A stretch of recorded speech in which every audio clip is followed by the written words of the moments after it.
South Atlanta. Running back tight end coach Corey Moss Lanier. Offensive line coach Biff Parsons Rockmart. Defense coordinator Greg Rose, George Walton Academy. Linebackers coach Philip Thompson, Elbert County. Defensive line coach DJ Kerbo, Byrd County. And the sophomore North coordinator Clint Hodges, Effingham County. Let's give the North squad and coaches a round of applause.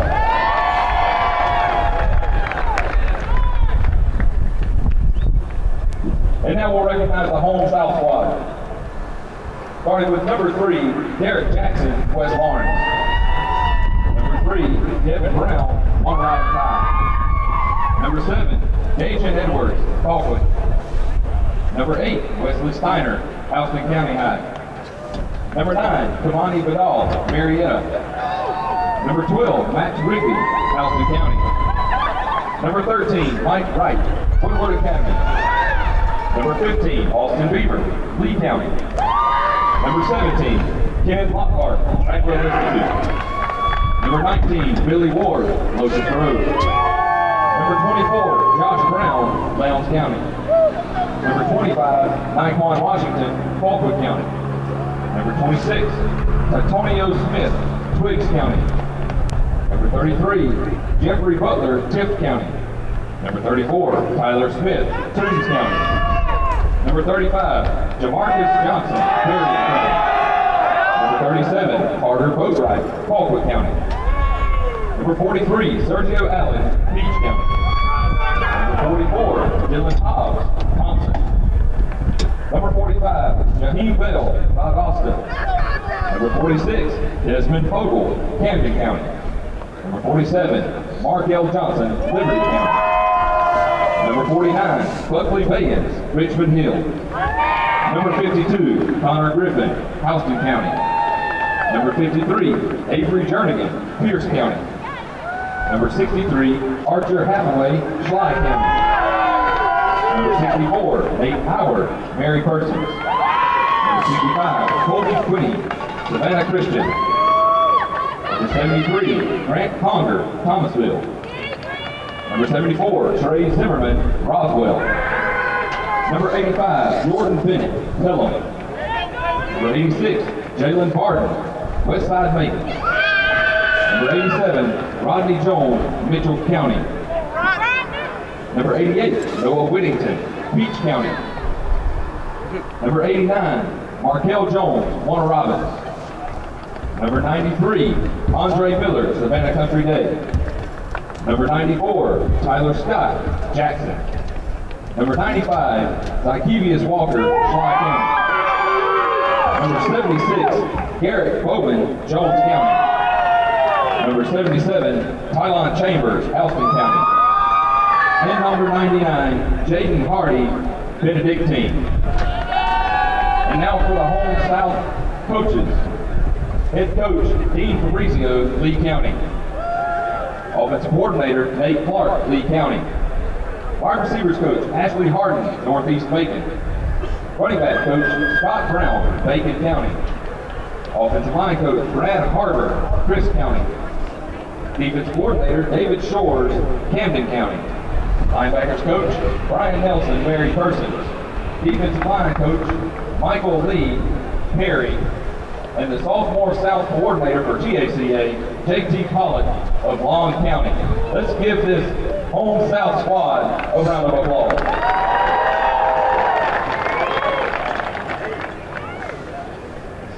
Now it's time to recognize our GACA North-South sophomore game officiating crew. Robbie Harden from the All-Star Association. Charles Fallon from GOAA. Matt Garrison, MGFOA. Also Darius Holt from MGFOA. Casey Simmons, Lanier Association. Tim Hines, MCFOA. Annie Seamer, Lanier. Barry Woodall, the Lanier Association. And Jackie McCowan, the MGFOA. Let's give these officials a round of applause. Thank you.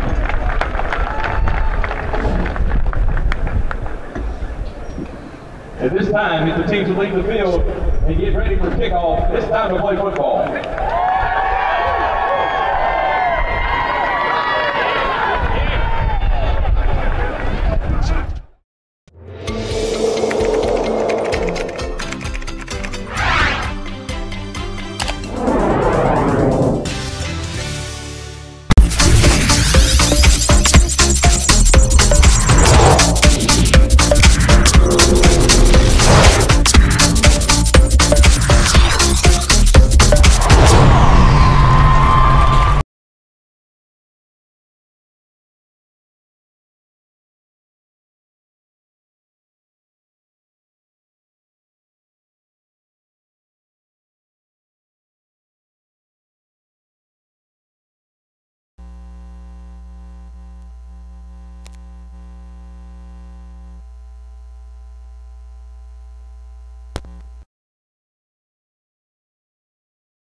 And welcome to the GACA North-South All-Star Football Classic, live from Freedom Field here in Warner Robbins. This would be your sophomore edition as we get ready to kick things off here. James O'Brien, Steve Pardue on the call, and it is a cold, blustery day, as Winnie the Pooh would say, out here in Warner Robbins. I tell you what, we've got a really good crowd here, though, so they either really love football or they really love these kids. But, Patrick, as we were talking, watching these guys warm up, these don't look like sophomores. If you came up and somebody said it was a senior game, I don't think anybody would dispute it. There's big old linemen, some very good skill guys. So I think we're going to have us a good game today. Yeah, I believe so. And, of course, it's north-south, but that's done by region alignment, not geographical. Yeah, that's kind of the, old school how we call things in Georgia. It's really the South is considered regions 1 through 4. But you got Cobb County, which is considered South Georgia, which we all know is not, and then regions 5 through 8, and that's how you kind of keep up with it. So you may have a school farther south than one, but they're actually north. So you've got to really pay attention. Actually, for the coaches picking the teams, it makes it a little bit tough. We're looking at that stuff. Yep. Of course, the north is in blue and the south is in red in this one. I guess that's going to be the case all day long. Will be, and I think the South is the home team because we're in a South Georgia team. So, but I tell you what, I've been fortunate to be here all week. The kids have been practicing up in Macon, staying at the Marriott up there, and they went bowling last night. It's kind of they treat them more like a bowl atmosphere. They get gear to wear, and the kids have been well behaved, and I think it's been a really good experience in Georgia. Our Georgia Athletic Coach Association do so many good things, and it starts at the top with Bobby McAllister, the executive director, and Craig Davis. And really, Bobby's kind of put Craig in charge of this, and Craig's assistant executive director. And I tell you, anytime you see a game like this, Patrick, I don't think people realize how many hours of preparation go into it. I mean, behind-the-scenes people are doing the stuff, as far as lining up meals, buses, and all the things that go with putting on an all-star game. Right, and this is one of the oldest all-star games in the country, dating all the way back to ‘36. It's amazing, it really is. And I think I'm the only one that was the head coach of the one that got rained out. So I've got some history with it. And of course, the rules just slightly different. Being an all-star game, they only had, as you said, 3 practices. 3 practices, and everybody has to play a 4-3 defense. You can't blitz your linebackers. You can't slant your line. No unbalanced formations, and then really the special teams are more ceremonial than live. So you won't see a lot of things happening on the special teams today, but once that ball's snapped, it'll be live football. And I tell you what, we got 2 really good head coaches here. Dean Fabrizio at Lee County was a longtime coach in Florida and came up a few years ago to Peach County as defensive coordinator and helped them win a state championship, and went down to Lee and a program that's really down, has built it up and won a state championship this year.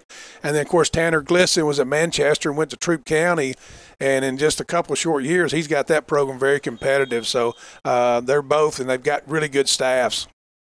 And we're going to get things started with the, as you said, ceremonial kickoff. And that's, I guess with the lack of practice and everything else, you got kids here that normally wouldn't be covering kickoffs and punts necessarily. It really helps as a coach when you only got 3 practices that you don't have to worry about special teams because, at any level, you really need to spend a 30-year practice time on special teams. And another thing is, Patrick, I think if you look at studies, that's where a lot of injuries are in football. So that's the last thing we want to happen here at an all-star game. So maybe that'll eliminate some of that. Right. So South going to start with the ball first as they head out onto the field. And we're going to get things rolling here. Max Rigby, the quarterback from Houston County, he ought to feel at home on his home field here. Absolutely. Beautiful, beautiful setup here. There's a snap and a little trickeration here. Not working out so well, though. Well, it gets away. But they drag him down behind the line as they start off with a little trick play. Yeah, try to get something going with Noah Whittington from Peach County. They faked a little jet sweep, and they tried to throw a double pass, and I'm not sure that the receiver was on the same page. He was blocking out on the edge. So, and again, we're going to see some of that, but as they get going, and, usually these games are defensive games, so every possession is important, and, turnovers are always keys in all-star games. And Rigby back in there, takes a snap, going to toss it out, and good penetration of defense there by the North squad as they shut it down for little or no gain there. Yeah, DeJohn Edwards on the run right there.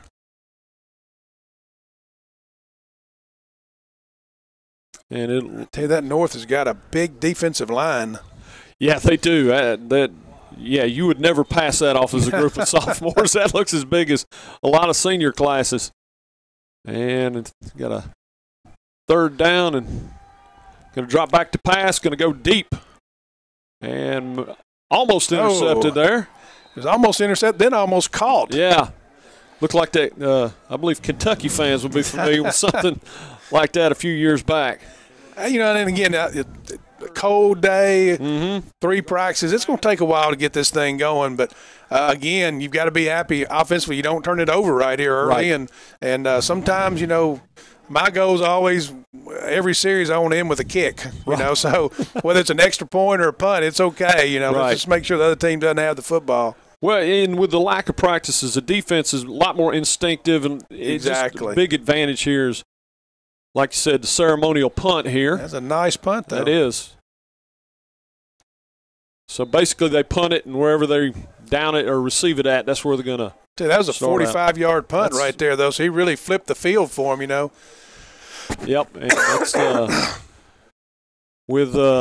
and that's big, and that's one of those things that hidden yardage that people don't really appreciate a lot of times is the casual fans, how big a deal that is when you've got punters and kickers that can put the other team, you know, kind of flip the field like that.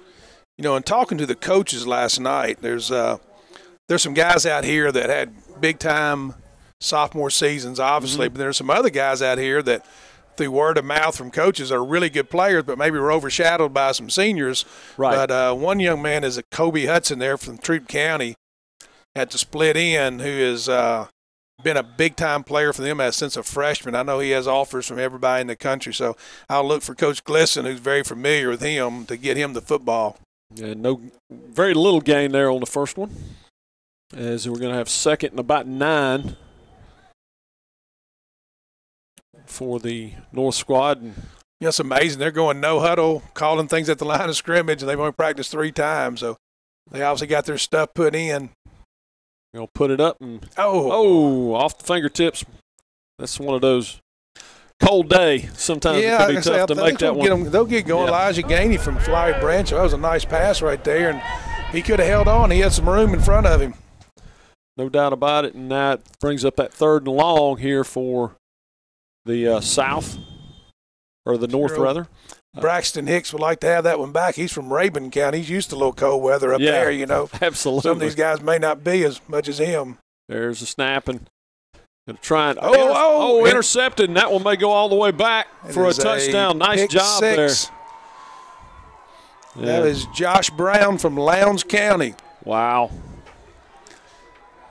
And that was a he just school really ahead. he just set on that route right there, and they tried to throw a little out route, get the first down, and he stepped in front of it and wasn't sure he was going to catch it or not, but he held on and took it end zone, and that is huge. Like I told you, you want to end your series with a kick, and you don't want to end it with blocking one. So, yep. Well, and that, that comes back to timing and everything that you just don't have time to develop between wide receivers and quarterbacks in these kind of all-star games. This is a big point right here. Kick is up and good. It's 7-0 South with the pick 6 there. Tell you, Patrick, right there, you saw the snapper. When you coach one of these games, and you're picking your team, you only get 40 players. Right. And we're going to take a break. We'll be back with the GACA North-South All-Star Football Classic in just a moment.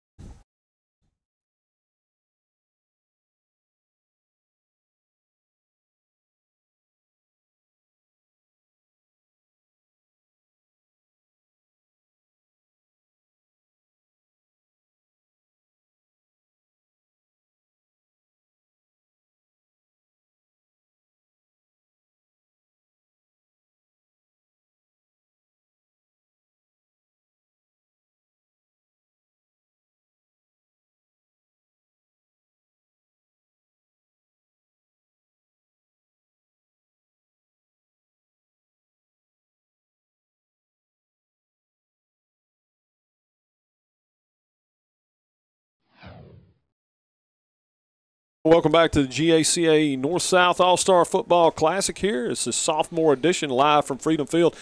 James O'Brien, Steve Pardue on the call, and 7-0 as the South had a pick 6 here, and they're going to do the ceremonial kick as the visiting North squad will get things going here and try and get that offense on track.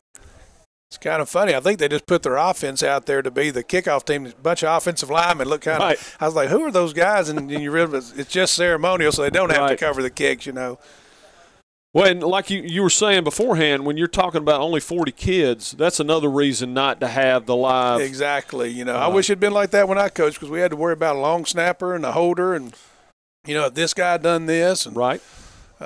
Pretty amazing. And it looks like we have Jackson Hardy coming in from GACS. A little reverse their zone right here. Going to break it for a nice gain. And puts it on the ground, and the South is on it. I believe the South got it. That's going to be 2 turnovers quick here in the first few moments of this ball game. Not the way you wanted to start out if you're the North squad. No, you sure don't right there. Coach Gleason got to be a little discouraged by that, but Andre Miller from his defensive end possession and hustling downfield, chasing the football. Young man out of Savannah Country Day. I thought the North was going to get a break. I thought it was going to roll out of bounds so they got to it, but he was able to get on it right before it went out of bounds, and that's a shame because they were going to have right at the first down marker. Yep, that was a big play there again by the South, and they're set up now on the North 39-yard line with a chance to take a big lead here early on. And looks like they're alternating the quarterback here as well with the South. Little screen pass, and that one's going to fall incomplete, just a little bit out of his reach there. That's actually one of the running back, Dejon Edwards, listed as a running back. Ran it earlier from Colquitt, and obviously he can play a little quarterback too and try to throw the quick screen out there. A little wildcat here in the starting out a little tricky from the South side. We saw a couple different things here. Yeah, we're back with Mike Wright from Woodward Academy at the quarterback now. Another team that had a good year. And went a little hard count on them and got the free 5 yards. They got them to jump, didn't they, the North? Looks that way. Somebody South must have moved. Get them to move there. Yeah, well, that's the disadvantage of 3 practices at hard count. You might get your offensive lineman. Tell you what, I was talking about all the people behind the scenes. You got to thank these referees for coming out here too. I think they volunteer their time to call these games, and without them, you can't have the game. So we really appreciate those guys. That's it. I'm going to have a little 2-back formation here. There's a snap. Going to keep it himself and run right up the middle. Nice little gain run, there. Yeah. Got the penalty yardage and a couple more back. Ran a little power play right there, faked the sweep to the running back and got the linebackers running and cut it back. And I thought he was going to come out of that thing right there. 6 yards, though, that makes it manageable on 3rd down. Yep, 3rd and 9 now for the South. And you got to wonder on today, is this a 4-down area right here too, Yeah, it is an all-star game. Right. So kind of like bowl games. I saw somebody, Northern Illinois, go for it on 4th and 19 out of their own end zone. Yeah, didn't work out so well, though. I think that time they got the 5 yards back because I did not see anybody move on the South line. Looked like the North jumped that time. That's really big. Now you're talking about real Mansville. Now 3rd and 4 and still 3rd and 9 kind of change. And we're down to the 33, so definitely I think you're in 4 downs right here. Right. With the wind, I don't think you're trying to kick a long field goal because it's although it's blowing in that direction. It's kind of swirling when I was down on the field, though. It's kind of, you don't really. Mm-hmm. There's a pass and got him wide open. Oh! Couldn't quite hold on to that one, and that's going to bring up a 4th and 4 for the South. Nice pass there. Great throw right there. The safety was coming off the hash, and I don't know if he saw him coming and got worried about him, but he hit him right in the eyes with that one. Yeah, he did. Looks like they are going to leave the offense on the field and go for it here. On a 4th and 4. And that's now that 5 yards really plays into this because 4th and 9, you're probably not going for this. Right. Trying to pin them deep. But Wright stays in at quarterback. He'll take the Snap from center. Almost got him a jump again. Trying to get him a jump again. And got trying to throw the nice, slant. Oh, this nice is worse. pressure by that defensive line from the North. They ate him alive. Whole host of North defenders there. It's about, other than turning the ball over, that's the worst thing could happen there because give them 8 more yards back to the 41. You're thinking worst case we have it at 33, but giving up the sack, great pressure by it. I think the whole defensive line was in on it. It sure looked like it, and that was huge for the North. You could not really, like you said, the defensive battles, you don't want to fall down by multiple scores in a game like this. No doubt. Because even though it's an all-star game, play them all to win them all. Well, and you feel good right here, as a offense. I'm sure Coach Glidhay that we got by with that one right there. Let's go get them. Exactly. No Still harm, looking no at them foul. taking a shot down here to Kobe Hudson at some point. There's a snap and little zone read. Yep, and read well by the defense, but a nice little 3-yard gain. He did a lot of work to get that because there wasn't much there. And you can see, the ball handling's a little bit not real clean. Right. As be expected, as I know we've talked about several times, we haven't been together a whole lot. So, but it's really amazing how whether again they're going no huddle here, and that can cause a little confusion on the defense. Nice little handoff on the inside, but well defended. Little zone play up the middle and tried to bend it back. I'm telling you, those are some good-looking defensive linemen right there. That they are. That's well fed. Mama taking care of them. Third down. We got a lot of football left. There's no reason do. to panic or anything here. 7 minutes to go in the first quarter. You're down a score. Nice pass, but almost a great interception there as he tried to one-hand that. I really think he was going to the inside receiver, and the ball just kind of got away from him. Sailed on him. They about caught it behind him. Yep, just about did. And now that's going to bring on the punter for the North. Unfortunately, with the conditions we're under today, I think you're going to see quite a few situations like this. And Joseph Weiser for Hateful Charter going to be the nice punt. And that will set the South up at their own 32-yard line with a 7-0 lead here with 6:55 to go in the first quarter. Hey, we have got a lot of really good schools here represented today.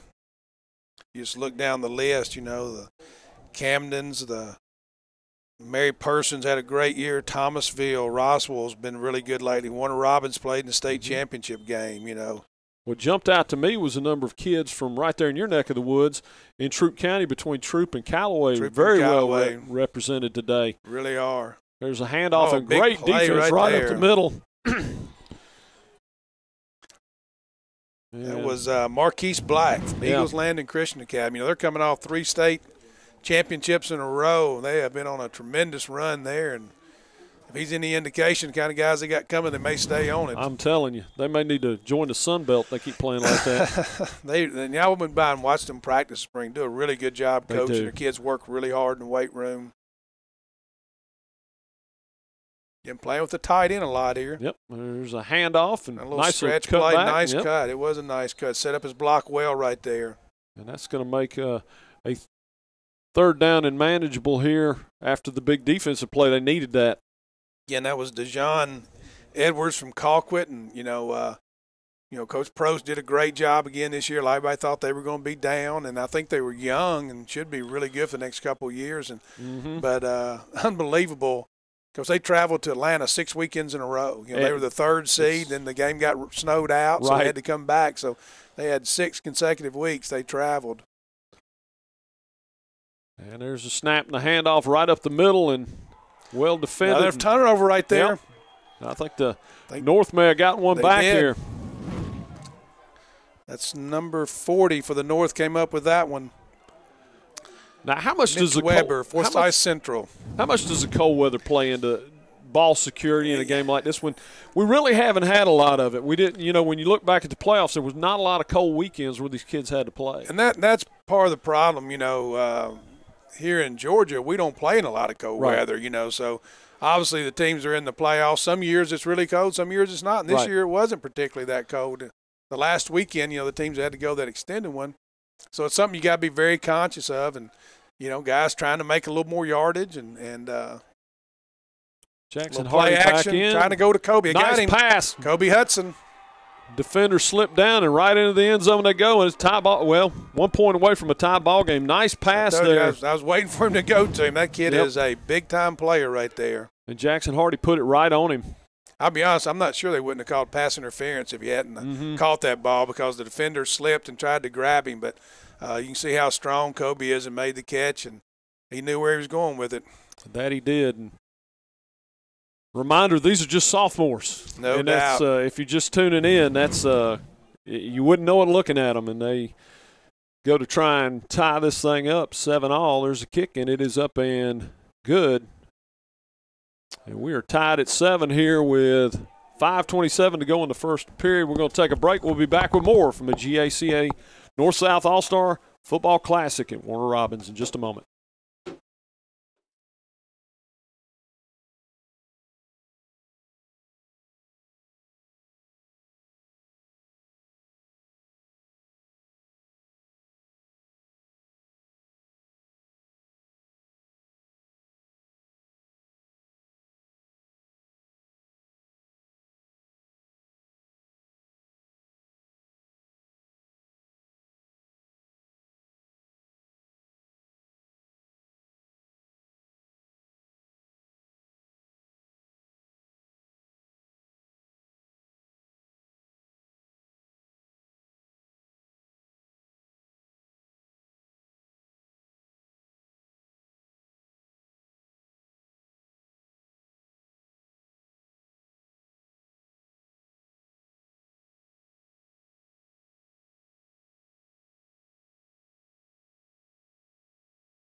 North-South All-Star Football Classic, the sophomore edition here from Freedom Field, presented by Formula 32. And getting ready to kick it off here with 5:27 to go in the first period. And it's a tie ball game, 7 each, with ceremonial kickoff. Here's the All-Star game, one of the rule changes. As we look at smaller rosters, not much practice time, and a safety issue. No doubt. And Patrick, I think right now, if you had one word to describe the game's turnovers. No doubt about it. We had a pick six, and then we have a fumble. And what you see happen a lot of times, the play after the fumble, they take a shot down the field and connected with Kobe Hudson for a big touchdown. So, you know, it looked kind of bad for the North there for a minute, down 7-0. They turned it over. Could have been got down 14, but the defense made a big stop and turned around and got points right there. Yep, and South going to see what they can do with it as they continue to rotate quarterbacks. And Michael Wright back in there from Woodward Academy, going to keep it himself. And he's got some room right here now. Got plenty of room to run around the corner to the 50 to the 45 and drag down there at the 43-yard line of the North. Big run there. Obviously the dual threat quarterback from Woodward. Great run by him, and there was a big block right there by number 89, Markel Jones from Warner Robbins down the field that probably gave him another 15 yards. And they're going to mark it at the 43.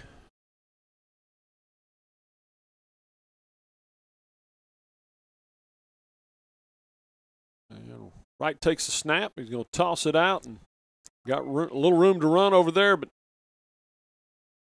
good job of defense staying at home and doing their job. Yeah, they got a little option play right there. He can pitch it out. They kind of read the end right there, and the end squatted. So he pitched it. If the end would have chased him, the quarterback would have ran the power right there.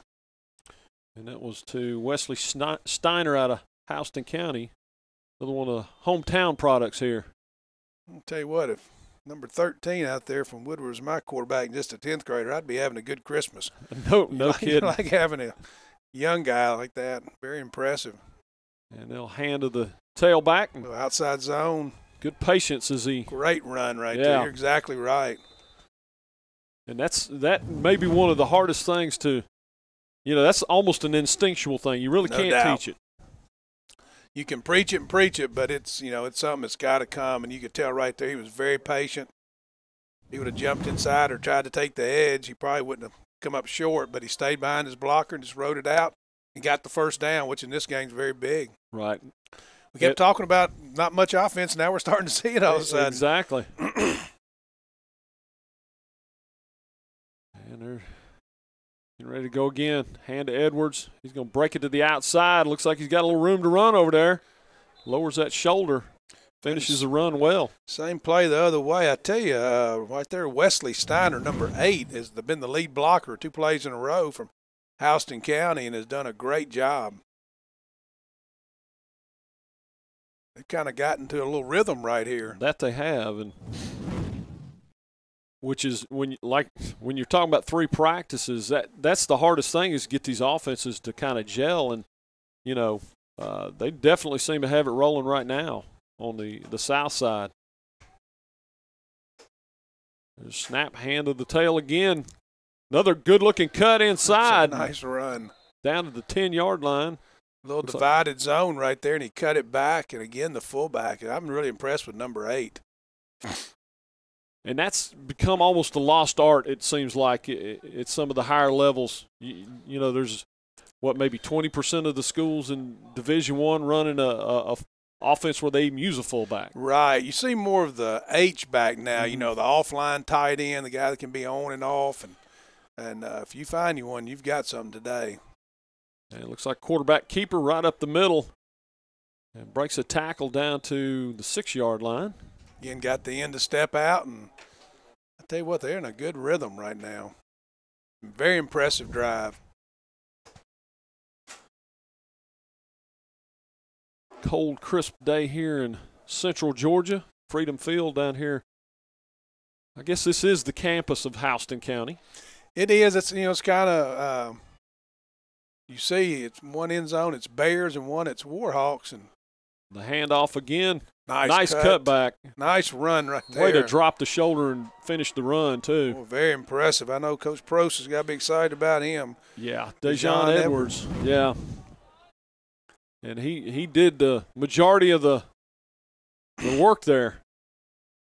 Yeah, they got 4 schools here, and actually 5. Perry has their own stadium in Houston County, and then Freedom Field is about the Houston County Bears and the veteran Warhawks, and then you've got McConnell up in town. The MAC is where Northside and Warner Robbins. It's actually right there at Warner Robbins campus. So, we're in a very big football community right here. And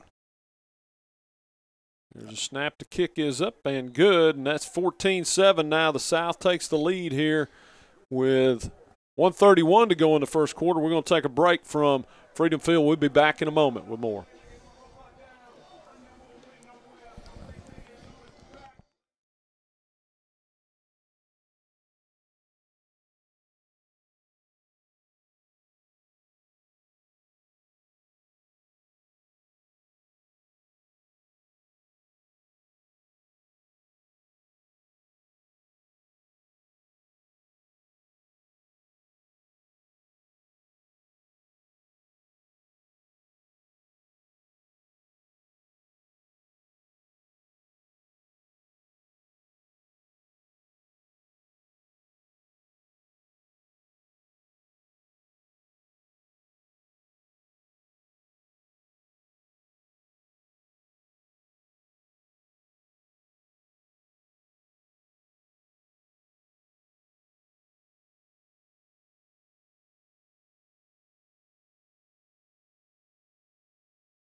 The GACA North-South All-Star Classic, live from Warner Robbins, Georgia, and Freedom Field. They had a defensive tackle and offensive guard back there returning the kickoffs. That's what y'all do. Y'all have fun here at Ceremony. Let those big guys get back there and have their hand at catching one. Might as well. Got nothing to lose here because it is ceremonial. And this brought to you by Formula 32. And like you said, the offense for the South getting into a really good rhythm with that last drive. And great answer right there after the touchdown, and a lot of momentum shifting back and forth. Really a good football game. I know we've had some turnovers, but A few penalties early, but it seems like things are kind of getting in a groove now and cleaning up the game. And I made a great prediction saying it was going to be a defensive game, and now it's 14-7. We're not done now the first quarter yet. It's the way it works with predictions. Elijah Gainey back in at quarterback out of Flowery Branch. He's going to take the snap, hand it off to the tailback. Nice hole right up the middle. Good job blocking there by the offensive line for the North. That's Sean Allen from Elbert County. Very quick back. Yep, right guard and right tackle did a great job opening a hole over there for him. You mentioned we're on the campus of Houston County High School, and I'm sure they're very proud of Jake Fromm at the University of Georgia right now, getting ready for that Rose Bowl semifinal game. There's a hand again. Nice run again. Nice run. First down for the North. I'll tell you, he is a small guy, and he kind of gets up in there, and they lose him. But yeah, he does a good job of getting in behind those big linemen, and once he hits that hole, he hits it with some speed. He's patient. But once he hits it hard. Elbert County's had a million guys like that, a little undersized that can just really run. And they've got another. They got one at Georgia right now. Miko Harden is having a great year as a return guy and a slot receiver. I know those people are excited. And, and that's the part of the Rose Bowl coming up that I think is being overlooked is the advantage Georgia has on special teams, I believe. I hope you're right. There's a snap, handoff. Nope, fake it. Nice little screen pass. And anytime you can get it in his hands, that's a good thing. Just short of the – I think he's going to have first down. Yep. Got the first down. About a 12-yard gain there. That's the thing. We mentioned Tanner Glisson being the head coach, familiar with Kobe Hudson, but also Kelby Holt, the offensive coordinator from Troup County, is calling plays this game. So he definitely knows what the young man can do. And I tell you what they're going to do is, as long as they're going to play off coverage like that, they're going to flip it out there to him, hoping they'll come up, then they'll take a shot over their head. When he has the potential, anytime you get it in his hands, to break it for the distance. He really does. Nice little handoff inside, defended well by the defense. Minimal gain on that one. That'll be the last play of the first quarter. We're going to take a break. We'll be back with more from Freedom Field in a moment.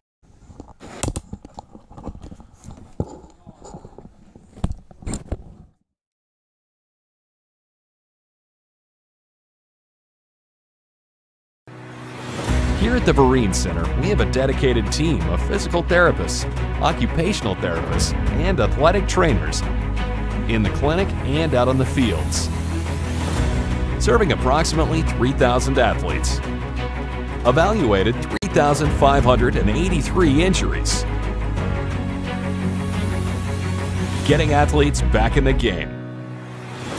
Heal better, recover faster at the Vereen Center.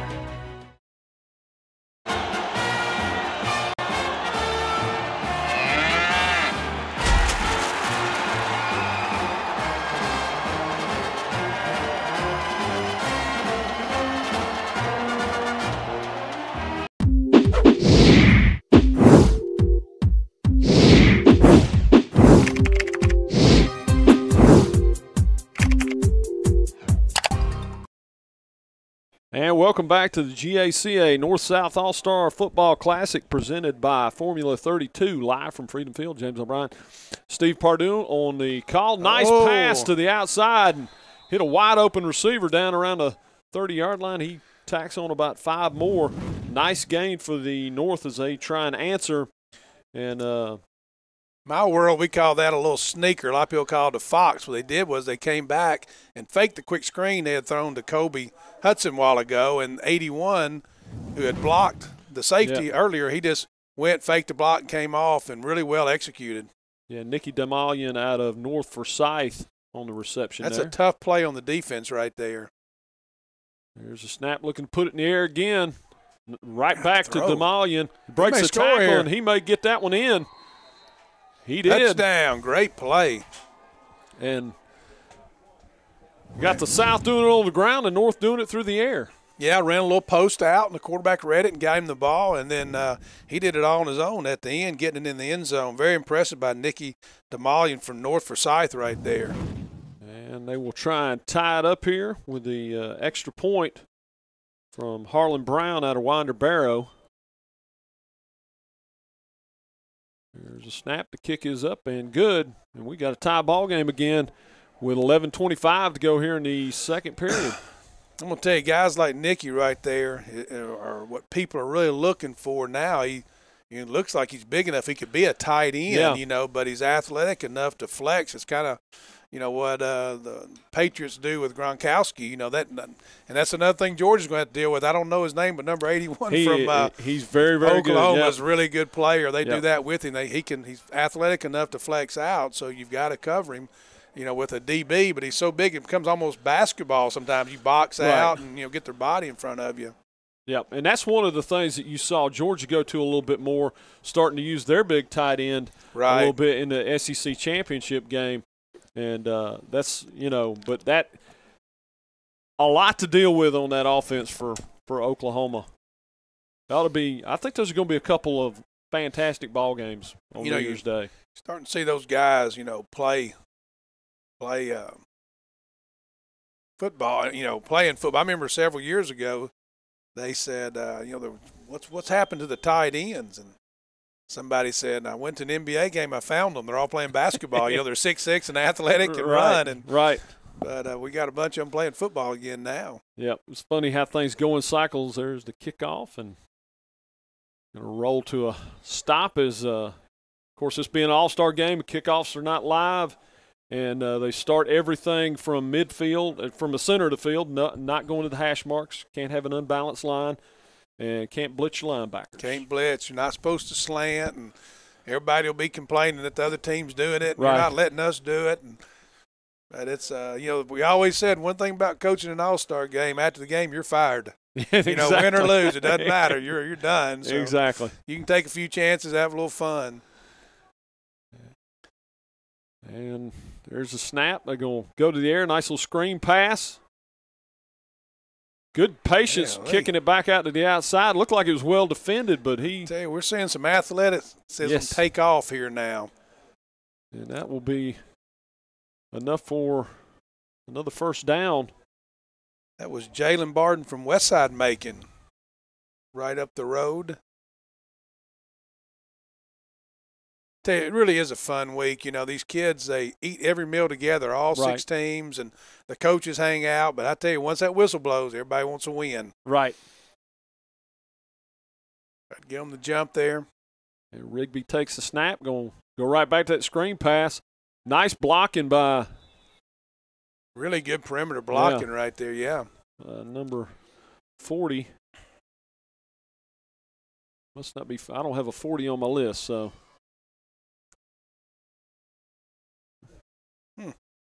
Oh, yeah, I do. But it's 40 red. That's what got us. Wrong team, Trying to roll their defensive line, keep them fresh. There's throw it again. Snap, nice. A little bit over his head that time. Similar to play what the North just scored on. They went a little go with the out route. Corner drop back, and he just missed him.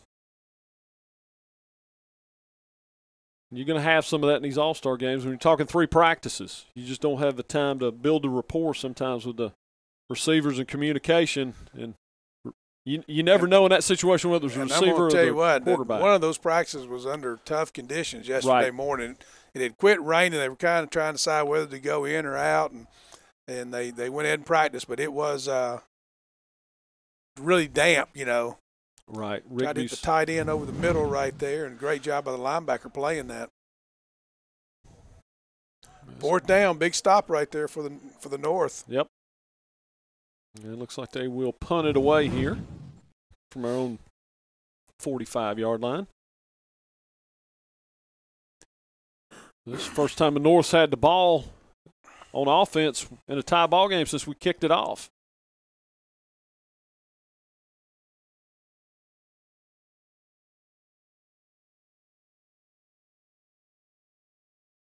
And that one's going to give them pretty good field position out on the 28-yard line. Trying to think. Several years ago, kid that played at Lowndes County, played at Florida State, a little corner. Great player. This was a 14-0 game, and he had 2 90-yard punt returns. Wow. And he left this All-Star game and went to Florida in one of those Under Armour or something. It was the MVP of it also.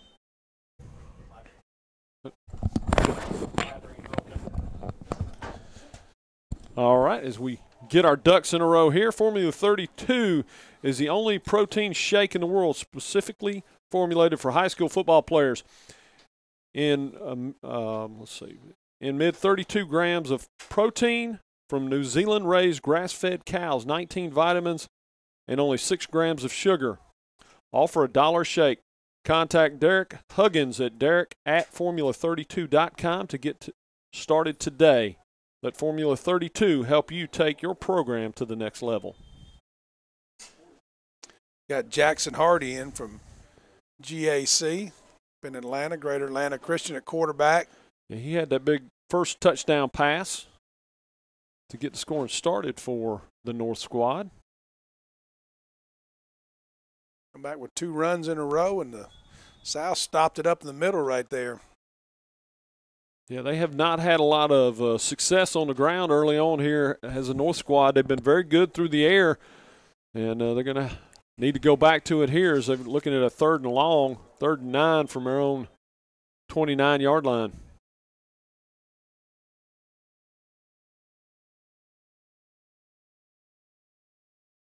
Hardy takes a snap, going to keep it himself, and nice room move to run. right there.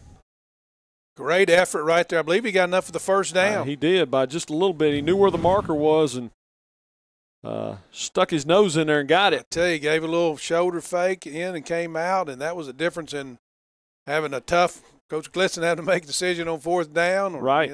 Turn the ball back to the South. So, that's the thing, nowadays your quarterback has to be able to run some, and he just makes such a difference right there, Well, even your more pocket passer guys need to be able to move laterally in the pocket. No doubt. The footwork is so important, and seeing a lot of it there. Try to come back with that same little sneaker play again. They hit a while ago. Oh, he kind of paused there when I think the defensive back got away with one there. He kind of grabbed him around the hip right there. Yeah, as we look at that was a great throw. Replay here. Because he looked like we missed it. It looked like he kind of stumbled. Had a little hitch right there. Yeah, I don't know if he grabbed him or they tangled up, but big break right there anyway for the South, because that was a perfectly thrown ball. It was. Yep. Tell you, Jackson Hardy, it looks very impressive right now. He does. GACS, another one of those programs has been very successful over the years. He drops back. And good pressure on him. He's throwing this one up, though. What a job. Wow. As he took it away from a defender, I thought we had an interception there. He just reached over the top of the defender and took it away. What a play there by Cartavius Bigsby from Callaway. Yep. Up in my part of the country. Great play right there.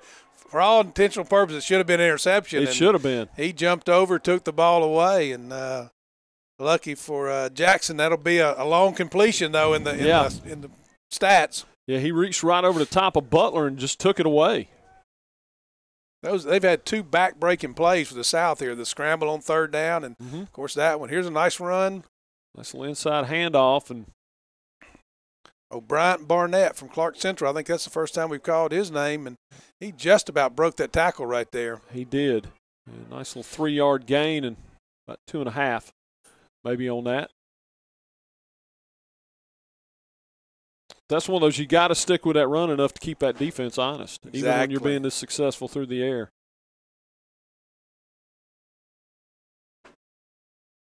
Got him over in the corner. Almost intercepted, though. A little underthrown there. Yeah, he figured he threw him one up. He went and got it, so let's try it again. Right.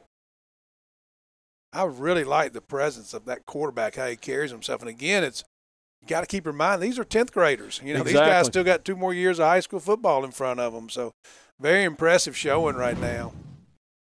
Makes you wonder if they may be trying to get the ball to Kobe Hudson over here. They got trips away from him, kind of get him isolated a little bit. But now, they run the safety across.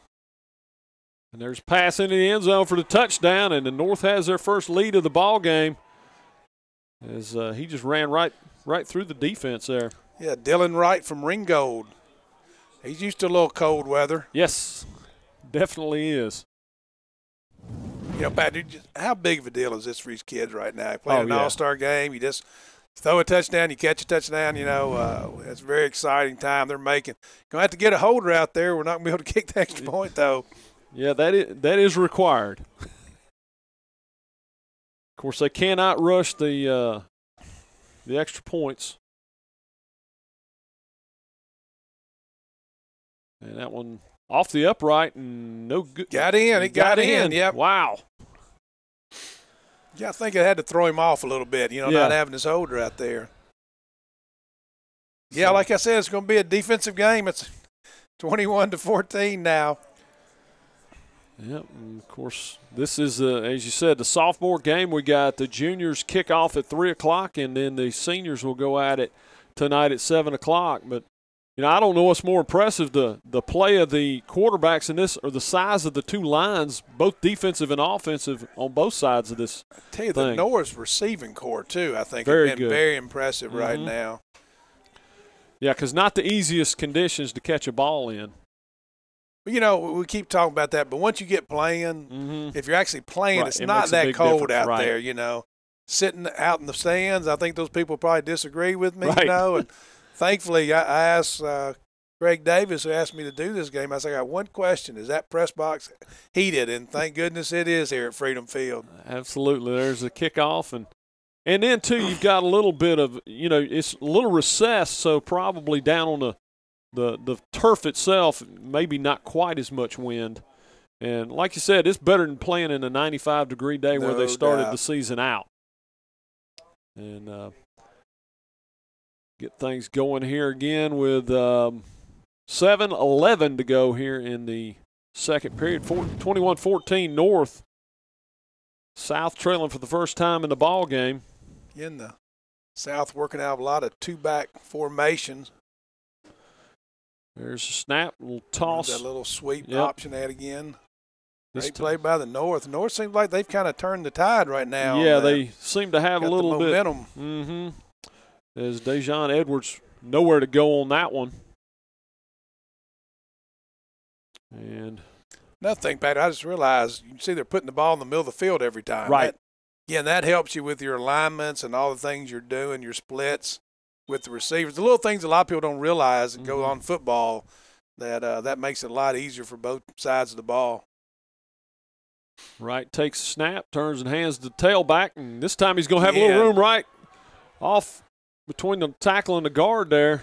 And nothing wrong. Take nothing away from Dejon Edwards from Colquitt. I'm telling you, Wesley Steiner from Houston County is doing a great job being the lead blocker. Again, he made the block, and Dejon actually knows how to run. He set the guy outside and stuck his foot in the ground, got his shoulder square, and really an impressive run right there, but a great job blocking by the fullback. Yeah, and you got to figure there's some schools like Georgia Tech and the academies that would love to have no doubt a fullback that can block like that, because they're that's a big part of what they do.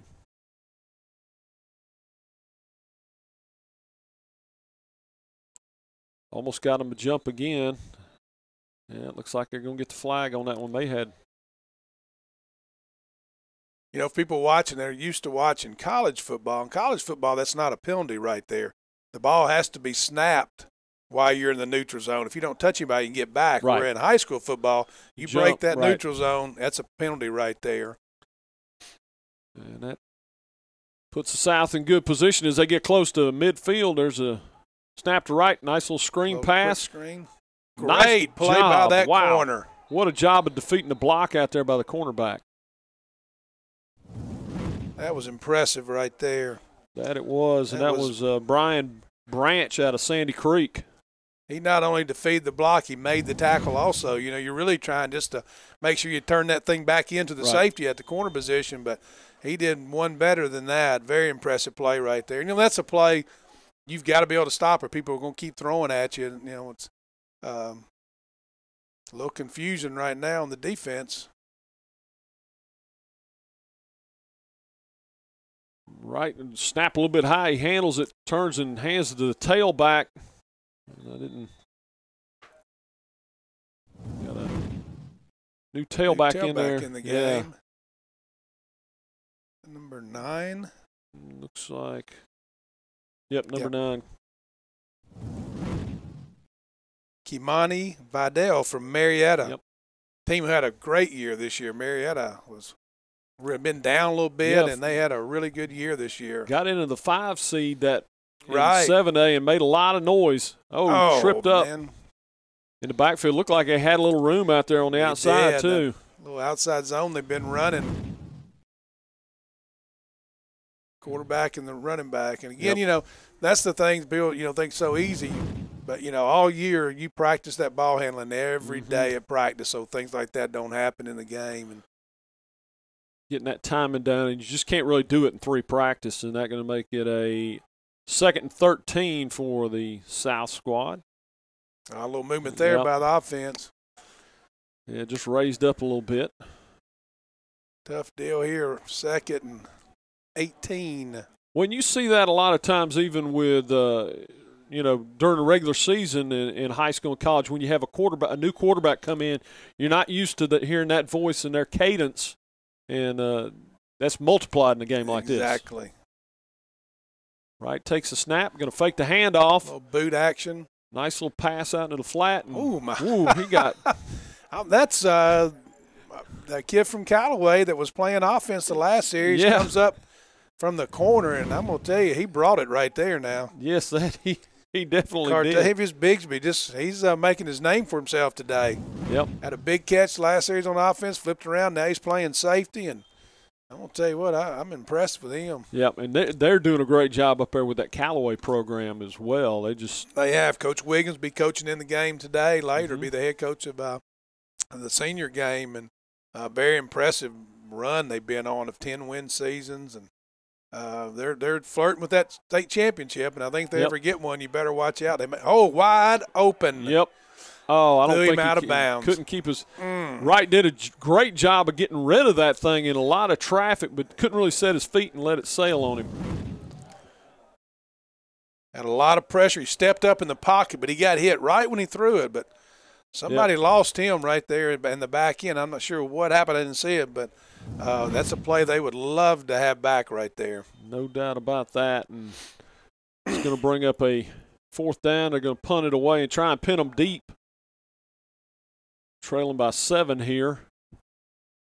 This quarter's kind of flown by now. 3 minutes to go, and both teams got all their timeouts left. So there's a kick going to be caught there about the 25-yard line. So Cartavius Bigsby from Callaway, again, he's catching passes, making tackles, and catching punts. So he's doing it all for the North. Might have drove the bus over from the hotel. Yeah, that's a funny story. Say that when several years ago we were getting ready to play Westlake. We had an open date, and half my coaches, we went to watch Harris County play. We played them in a region game later, and then half of them went to watch Westlake. And I was at the Harris County, and I called my coaches at halftime. What's the score? It's 21-0. I said, well, you guys going home. And my longtime defense coordinator, Donnie Branch, said, we're going to stay till this game's over. I said, what are you talking about? He goes, we want to see if number 5 drives the bus. Said he's punted, he's kicked, he's returned kicks, he's returned punts. He plays safety, he plays running back. And number 5 ended up being Pac-Man Jones when he was just a sophomore in high school. They've had a few come out of Westlake, haven't they? They really have. There's snap hand. Reverse. Put it on the ground. And I believe the South got it. They did. I thought the North was going to get it back. He scrambled and got that thing back, though. And big turnover right here, Sean Allen, and Cartavius Bigsby just couldn't handle it right there.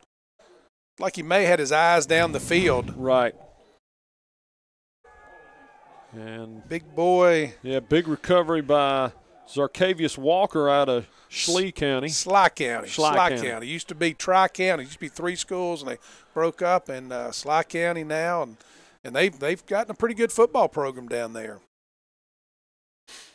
And that sets the South up with an opportunity to tie this thing up with 2:57. Yeah, right here.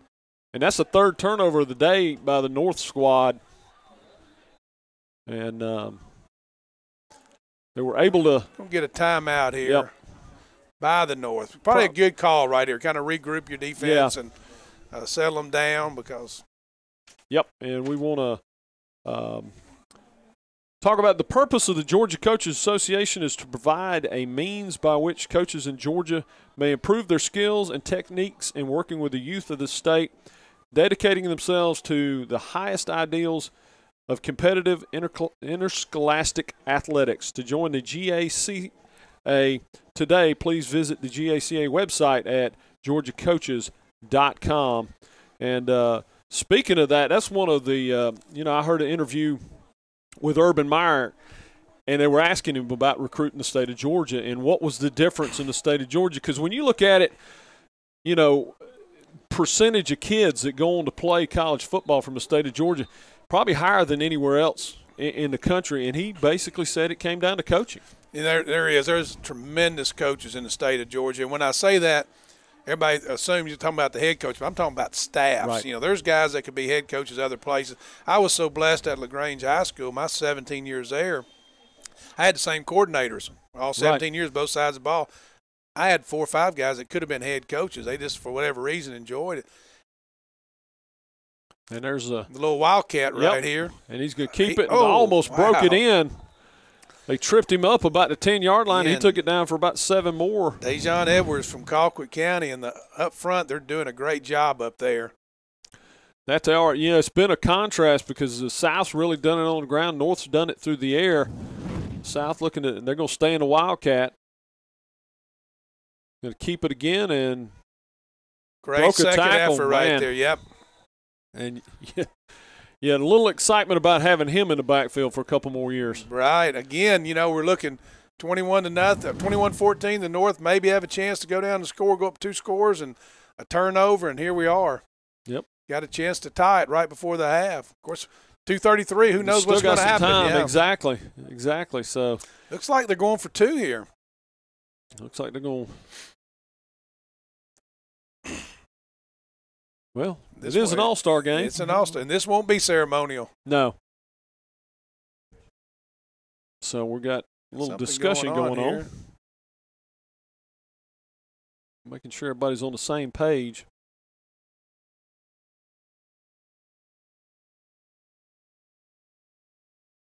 We'll see what. I'm going to be honest with you. I think it's almost look like they're trying to decide if this is something they can do. That may be the case. You know what I mean? Looking at Coach Glisson's kind of got his hands up, and the referees are kind of looking in the end zone for some instruction from the administrators of the game, but they've said they can, and they're going for it. Yep. Well, they've called timeout, and there's Craig Davis in the end zone. I'm not sure Coach Glisson exactly agrees with that interpretation of the rules. And that looks like the kicker maybe I guess coming he on. was right, though. Again, this is the first year of the ceremonial special team, so something's going to come up that you're going to have to iron the kinks out a little bit. Right. Like we've had that happen here.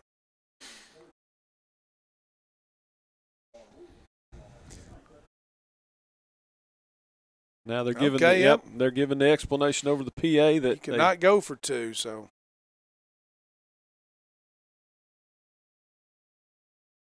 And the kick is up, and that one is right through the middle. And we got a tie ball game again with 2:33 to go here in the second quarter. We're going to take a break. We'll be back with more from Freedom Field in just a moment.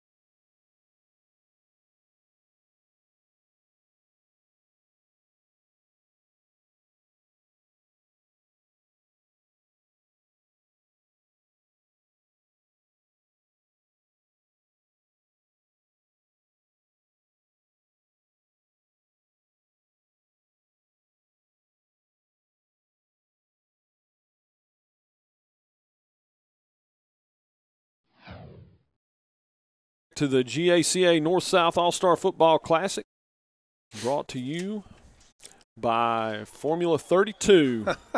Big Andy Boykin, defensive lineman from Troup County, made the catch on that return. And we're live from Freedom Field. James Ryan and Steve Pardue on the call here as we get things going. All-Star game. This is the sophomores, and you wouldn't know it by just looking at them. You really wouldn't. I tell you, these, especially everybody. I mean, I shouldn't say just the linemen, but the linemen are very big kids. And, you know, where's it going to go from here? The kids are so big, you know, every year it seems like they're getting bigger and bigger. And they can run. And they can run. That's the big difference. You know, Georgia's offensive linemen now, you see the kids they sign, and, you know, they're all 6'5", 6'6", 330 pounds, you know. Run like fullbacks. Yeah, and what are they going to be, you know, 3 years when they get in the program there? I know it. So with 2:33 to go, North's going to try and see what they can do here and take this lead back. Little pitch. Speed option. Yep. Nice play right well there. Well defended. Well defended by the South on that one. Jaheim Bell from Valdosta.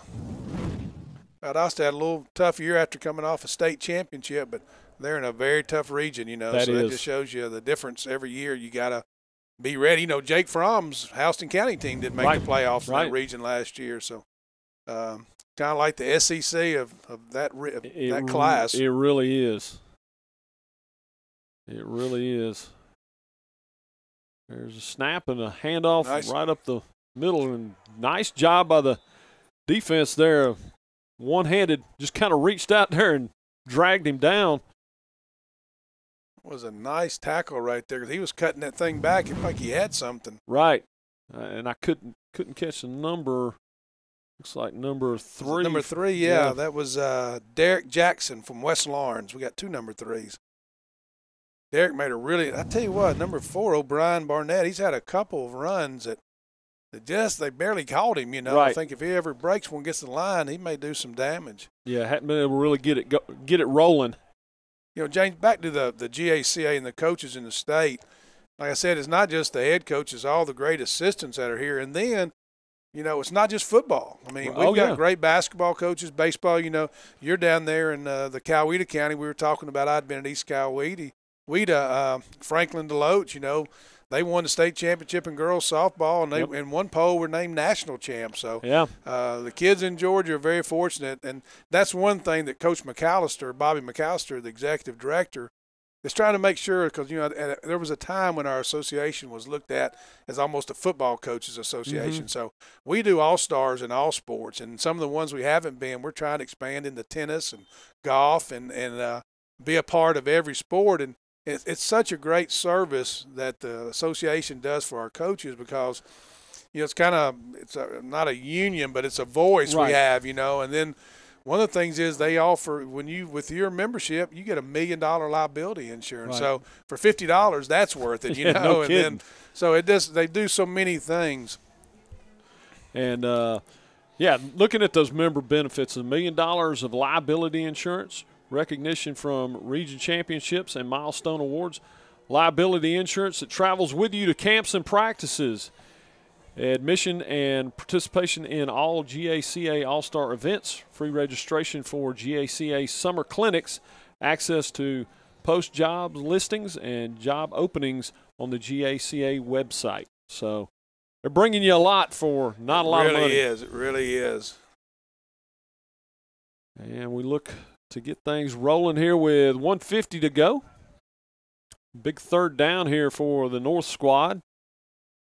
There's a snap. It'll come up and quick little hitter. He made a great tackle there. That was a great tackle.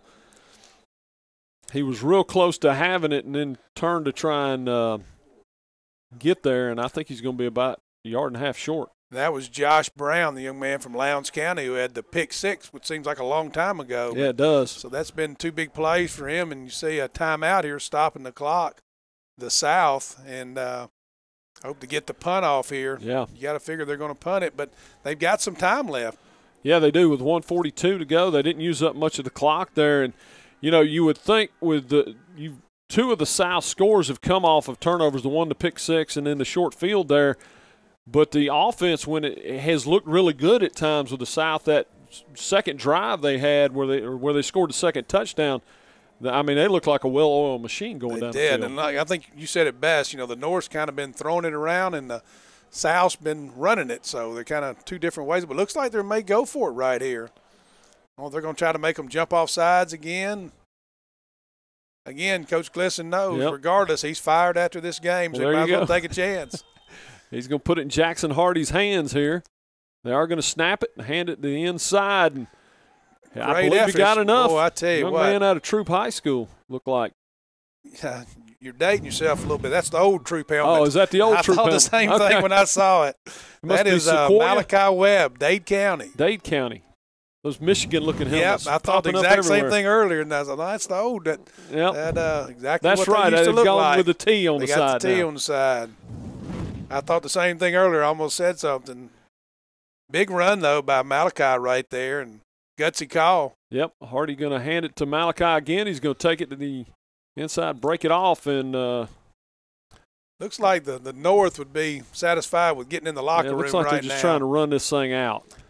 But it's still scary though because they've got wide receivers that can go take it to the house, and it may be a situation where he wants to run a little more time off the clock and then start throwing it. Really think they're going to take a shot here with Kobe Hudson. They got trips on the other side, got him isolated, but they're leaving the safety over here to help out. So there's a snap. They are going to go long, and just going to be a little too long. Just missed him. Yep.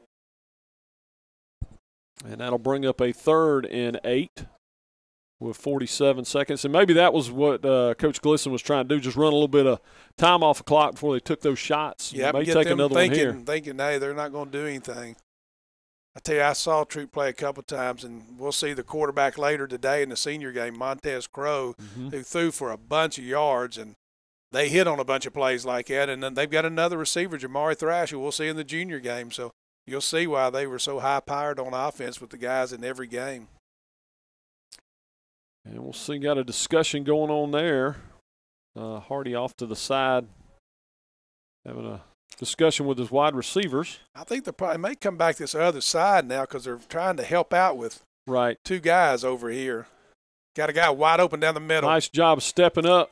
And he hit him. Good job there waiting on it. And that's the big man again. Ricky DeMolin from North Forsyth. Yep. He's had a couple big catches here. I'll tell you what, if we had to pick an MVP, it'd be tough right now. It would be. Yeah, it would be. I'm telling you, that's what having a Kobe Hudson does for you, though. They had to leave 2 over there because they didn't want to leave a guy isolated. And he showed good pocket presence on that one. Let's see what they do. They got one receiver up the top now. That's where they're going to go. A little underthrown. And Josh Brown. Yep. Lowndes County on the defense again. They've kind of got him in a bind here. If they bring that safety over to help with the 3 receivers, they've got him isolated. Got one-on-one over there. And again, that was Juke Boozer from Rockmart. The North has just got some really good receivers. They really do. You can see why they want to throw it around the way they do. And a little bit more air under that one, they might have had the touchdown there. Got Cartavius Bigsby back in now on the offensive side of the ball. There's a snap. He's going to drop back and run around a little bit. Showing great pocket presence there, and threw it up, and he almost took another one away. Josh Brown, though, he's got an interception and about 3 pass breakups. Yep. Coach Randy McPherson will be happy to have him down at Lowndes for a couple more years. No doubt about it. And the receiver almost came up there and got that thing. Great timing by the corner to come under the ball right there, and really took it out of his hands. Well, and you're seeing a lot of great individual play. You can see why these kids ended up in this game. No doubt. Great job by the quarterback buying time right there, too. Well, it's not just athleticism, but it's a great understanding of the game that you're seeing from these. Nice job handling the low snap. Going to get it off, and they're going to tackle him at the 15-yard line. Nice open field tackle, yeah. He's had a heck of a game. He really has. Good catch by Cartavius Bigsby from Callaway. 4th and 5. We got 2 seconds left. You got to throw this one in the end zone. They're going to call a timeout, and they're going to try to get in the end zone. See if I can get a lead before halftime. This has been a good game. You never know what you're going to get with all-star games. Never. You're exactly right. And this has not been played like a all-star game particularly. Hadn't been really have not been a lot of mistakes for a couple teams that only had 3 practices.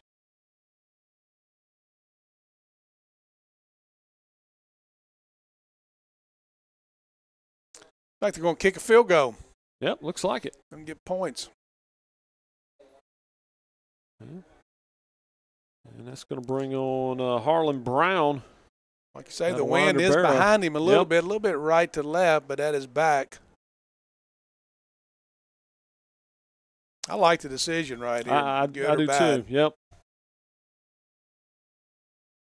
A little bit high. He handles it, and there's the kick. Don't get there. And it is good. Tell you what, Coach Tanner Glisson making all the right calls. That series, wasn't he? Went for it on 4th down at the 40 over here, got it, and then makes that call right there and gets the 3 points. Yep, so that was a big 3 points there, and the North will take a 24-21 lead into the locker room. We'll take a break, and we'll be back with more from Freedom Field here in just a little bit.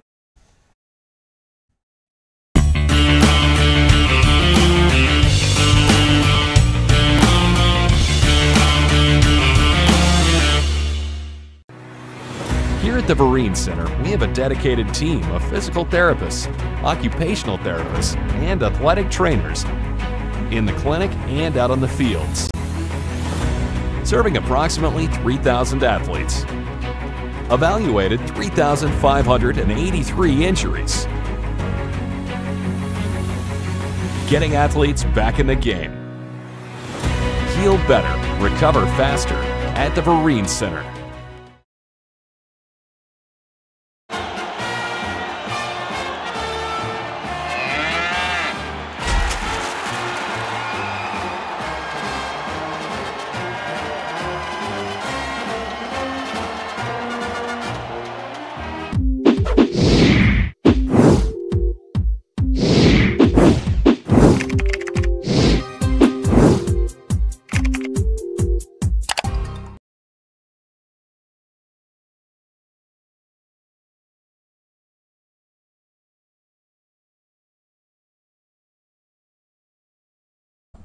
All right, let's take a look at the first half highlights of the GACA North-South All-Star Football Classic.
And welcome back to Freedom Field, and we have a representative from the sponsors of this broadcast, Formula 32.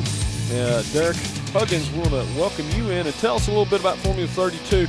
You hear a lot about supplements, and you got to make sure it's the right things you're putting into your body. One, to make sure it works, but two, to make sure you're still legal to play. Right. Well, long story short, Formula 32 was developed by a group of individuals that were looking for just that, a quality protein drink for their teenage kids.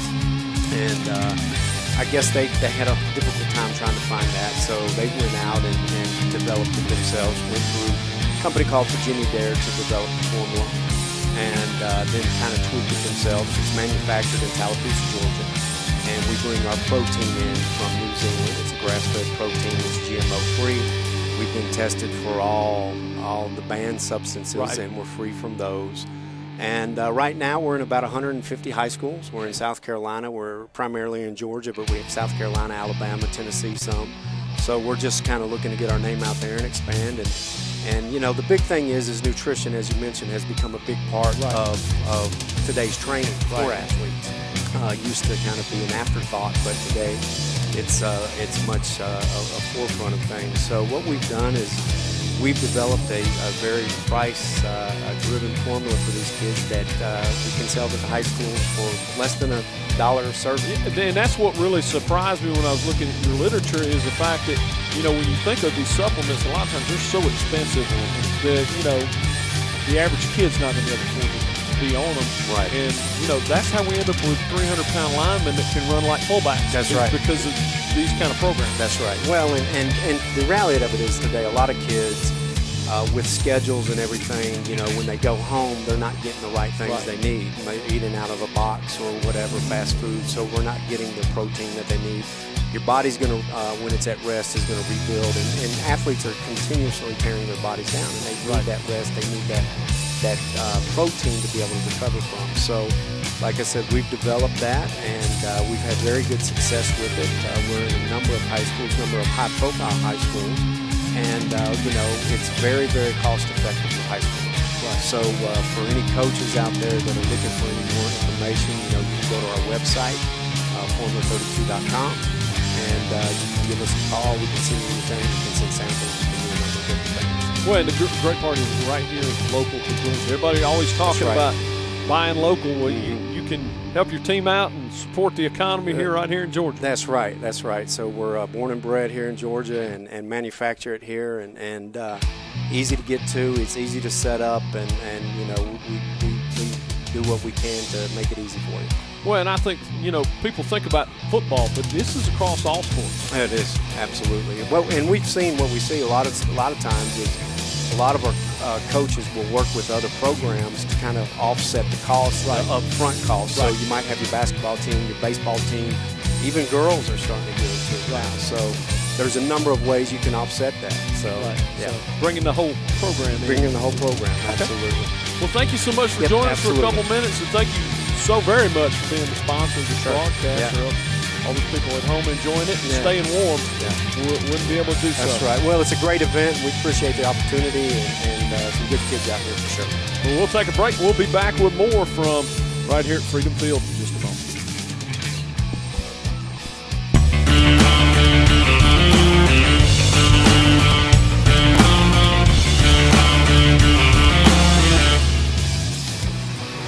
Here at the Vereen Center, we have a dedicated team of physical therapists, occupational therapists, and athletic trainers in the clinic and out on the fields, serving approximately 3,000 athletes, evaluated 3,583 injuries, getting athletes back in the game. Heal better, recover faster at the Vereen Center.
And welcome back to Freedom Field in the GACA North-South All-Star Football Classic. We are at halftime of the Sophomores game here in Warner Robbins, Georgia, and it is a cold and chilly day. Been a great ball game, 24-21 halftime lead for the North, and it's been a ball game really where turnovers have played a large role in this thing, as you know, the momentum, it just keeps going back and forth. It looks like one team's getting it, and then all of a sudden the other one grabs, thought, going in, the North had it, and then with a 7-point lead, 2.5 minutes to go, and we get a turnover. Yep, and Freedom Field was designed by Southern A&E Architects and Engineers, opened September 2nd, 2016. Stadium seats 6,102, 1,500 parking spots, home of the Houston County Bears and the veteran Warhawks. And it's got a video board, no track, which is really nice because if you're a home team, it brings that crowd in on top. Exactly. You're right there on the field. The tracks are nice, but it kind of takes a little bit of the atmosphere out of the game, Right. And, of course, we're enjoying one of the 2 press boxes. And I'm going to tell you, people that aren't in coaching or broad, it's really nice because so many times you don't have enough room for both teams, people and coaches and everything. So it's really nice to have 2 press boxes. They obviously did it the right way. They did their research when they built this thing. Of course, it's the turf. And one of the things that we were talking with some of the coaches about the turf is one of the things they've changed is they mixed the cork in now, which helps with the heat. Yeah, again, turf's like anything else. Video board, they're getting better and better. Right. There's a snap to start the second half. Handoff. Nice cut right there. Yep. It was, and he made it into a nice little gain there. Malachi Webb from Dade County had a couple nice runs at the end of the half. He gets rewarded by getting the start the second half. About 7 yards or 7.5 yards on the carry. Sets up a nice second and short here for the North squad. There's snap. Fakes a handoff, hits a nice little slant play, and he is off to the races. And I think he may be gone. Nice stiff arm. Great job of tackling, though. I thought he was going to be gone. And I think the North got a little lucky. If you'll see here, they had 2 receivers in the same area. Yes, I think did. they had a little confusion. But good job of dragging him down, or else he was gone. Big gain, though, for the North. I am really impressed with Nicky from North Forsyth. He is having a heck of a game here today. That he is. Again, they go trips to the left. You got Kobe Hudson over here one-on-one. Yep. Bad snap, though, and, it's one of those tough. You get a little low snap, and you're trying to still get out, and you have to really concentrate, make sure I get the ball, then get out. And that's tough for the quarterback right there. Gainey retains possession, though, and that's going to make it a second and kind of long here. I tell you, I still keep having to remind myself, these are all 10th graders right here, and the really skill level is very high. Second and 15 from a 19. Gainey takes a snap. I think we're going to have a pass interference on that one. Got there just a little bit early. Yes, he did. Great break on the ball, though. He just was just about a half a step early. Again, trying to go to Kobe Hudson on the post route right there. And that will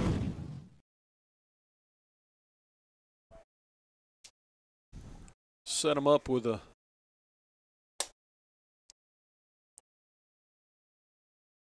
much better situation after the bad snap. They were in a little bit of a hole. It's going to bring up second down, 6. Again, that's the difference in high school and college. People used to, automatic first down. It's not in high school football. So instead of getting 15, they got half the distance, too, because of the shorter field. There's a snap, a handoff. Oh, great pressure right there. Nice play on the inside by the defense there for the South. Looks like Walker out of Sly County. That was really a huge play on 2nd and 5 right now. They lose 4, bring up 3rd and 9. Yep. Yeah, because if you're, if you can force the field goal here, you stay within one score. That's a big deal. I think for the South, a field goal would be a win right here. Yeah, especially as quick as the North came down the field on this one. Gainey with the snap. Gonna roll. Good pressure coming from the left end, and that one, he just threw it away. Smart play there. A lot of times you see them try and throw back across their body, and that generally doesn't end well. Kobe Hudson was trying to get the pass interference down there. He's kind of pleading his case with the referee, positioning his body. I don't know if they're going for it here. Like they're looks like they might. Got a 4th discussion. and Yeah, 9. they're going to go for it here. I think you can't forget here is they still can get the first down too. They Right. don't have to score. If they can get it to the 4. So a lot of times the DBs are playing to kind of keep it in front of them, don't let them in the end zone. Right. Forget about Wouldn't the be first surprised if they wouldn't do that. down. Gainey's throw is nice defense there again. Who was it? Number 24, Josh Brown. Been there all day. I tell you, they did a good job too. Number 47, Markel Johnson from Liberty County got underneath that, the linebacker. So they kind of, again, we're not the only one that knows that two's a good player. So they kind of doubled him up there, had the safety over top and the linebacker underneath. They tried to squeeze a post in there and just really wasn't there. Yeah, and that puts gives the South the ball back, but on their own 13-yard line, and really outside of the one long drive, they haven't consistently put a lot together. They look really great on that one drive, though. Yeah, and here's the play they've had real success with, the outside zone. Nice cut again. Yeah, he's got good eyes. That's good not vision. the first time he's ran that play. You can tell he's maybe once or very twice well down there coached for on it. Colquitt County. John Edwards, and again, number 8 was leading the way for him. Yeah, he's kind of been the unsung hero for the South. He's done a great job of sticking his head in there and getting those big blocks Steiner out of Houston County has.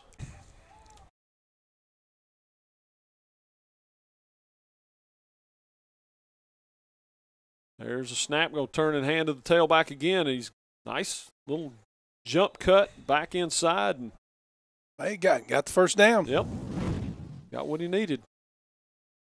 And I think this is what the South's kind of figured out what they are. We're going to run the football and then try to come here in a few minutes and a little play action, maybe take a shot down the field, but be happy getting these 4- and 5-yard gains. And more importantly, you keep the North, who's very high-powered on the sideline. Exactly.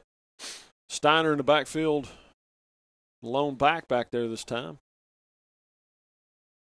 And they tried the little sneaker play. It wasn't there. No, it wasn't good. Good job by the defense of staying at home on that one, and good pressure from the defensive line. Tried to fake the little quick screen to the outside and then come back and hit the inside receiver, but very well played by the North right there.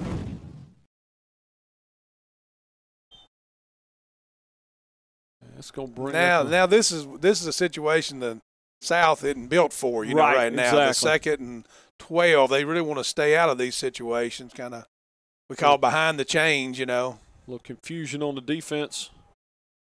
Hand back inside. He's going tough sledding there, but he got about 5 yards out of it, looked like. Yeah, just kind of off their mark right now. They're going to have to make a big play on 3rd down, 3rd and 8 with the 2-yard loss. If they could have just thrown incompletion, that'd be a little more manageable here. But big play right here for the South. A lot of subs coming in for the defense on the North.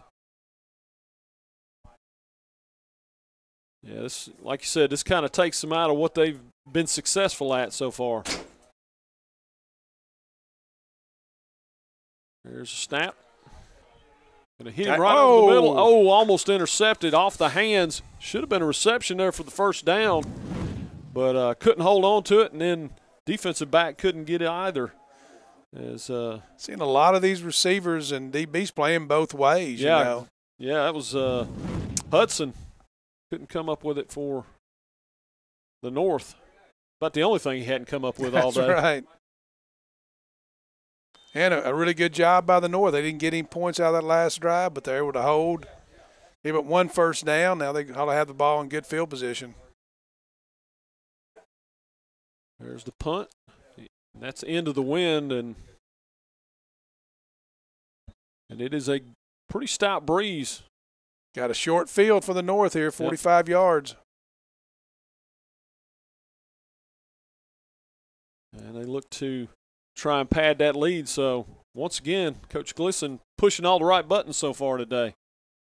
Yeah, I just watched him. He's fired up down there. Again, like I say, once this thing starts, you know, you had fun all week and good times, but once that whistle blows, everybody wants a win. That's it. Didn't get all dressed up for nothing. That's right.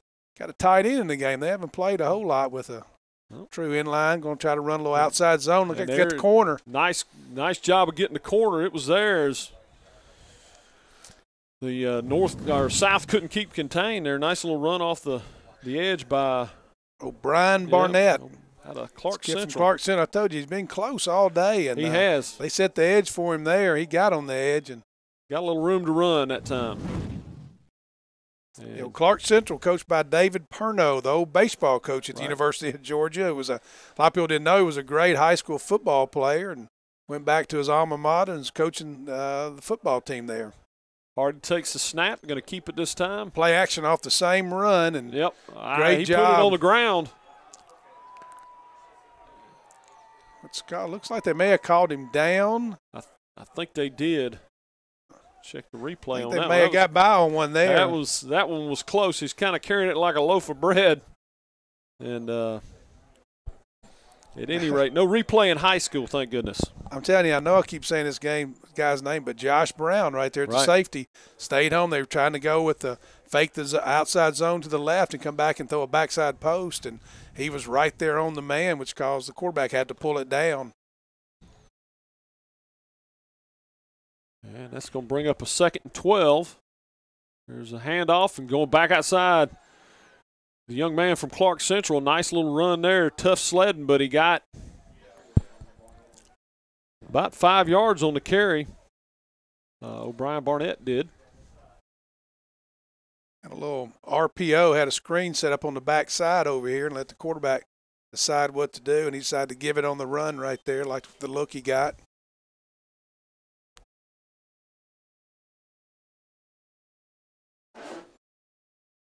Like I said, Hardy's had a really good game back there for the North squad. GACS in good hands there at the quarterback position. Handoff, faked, and tip. And great catch. Job of paying attention there. Sometimes. Cartavius Bixby from Callaway High School.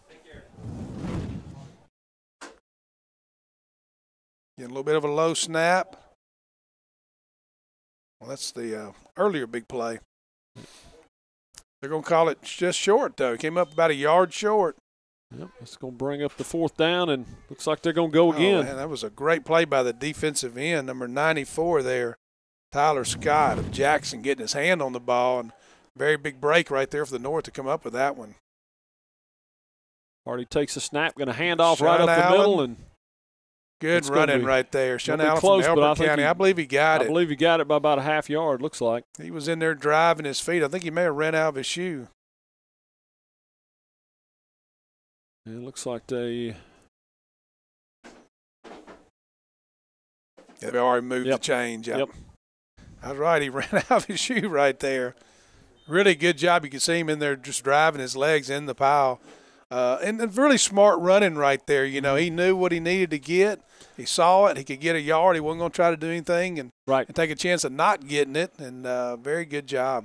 Well, that's one of the big things that, and I'm sure you can speak to this as a college coach, you want to see that game awareness. Exactly. You know, being a great athlete is one thing, but knowing what's going on and knowing what you have to do to keep the drive alive is a big part of it. You see it even at the NFL level where guys sometimes lose track of the situation. And I want to thank Formula 32. It's the only protein shake in the world specially formulated for high school football players in midpoint 32 grams of protein from New Zealand-raised grass-fed cows, 19 vitamins, and only 6 grams of sugar. All for $1 a shake. Contact Derek Huggins at derek@formula32.com to get started today. Let Formula 32 help you take your program to the next level.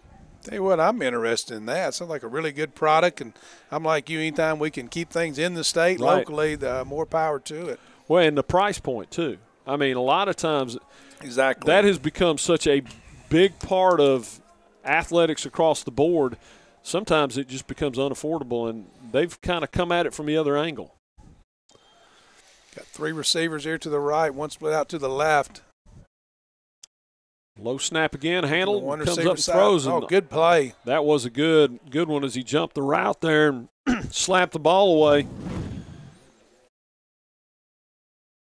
That was Tatiano Smith from Twiggs County High School. Linebacker was trying to get underneath. He wasn't, and really broke up quick on the little hitch route right there.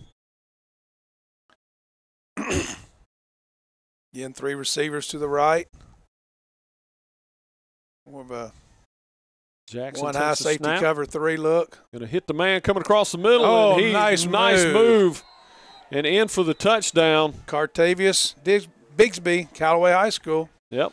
Another big play. They great call right there. They caught him in one high safety, 3 deep. They kind of rolled down to it, and that's where you want to stress them. They can stretch this thing out to a 10-point lead. It wasn't just the catch; it was what he did after the catch, too. Yeah, exactly. Nice little move, and was able to get it in the end zone. Again, people, we keep reminding you, these are 10th graders out here playing, and they're not playing like it. No, they're not. It's the game awareness that, to me, I mean, the athleticism speaks for itself. Right. But the game awareness we're seeing across the board, both on offense and defense, has been very impressive. I agree. I had a coach used to call that FBI, football intelligence. Yes. And again, that stuff is hard to teach, Right. And I think,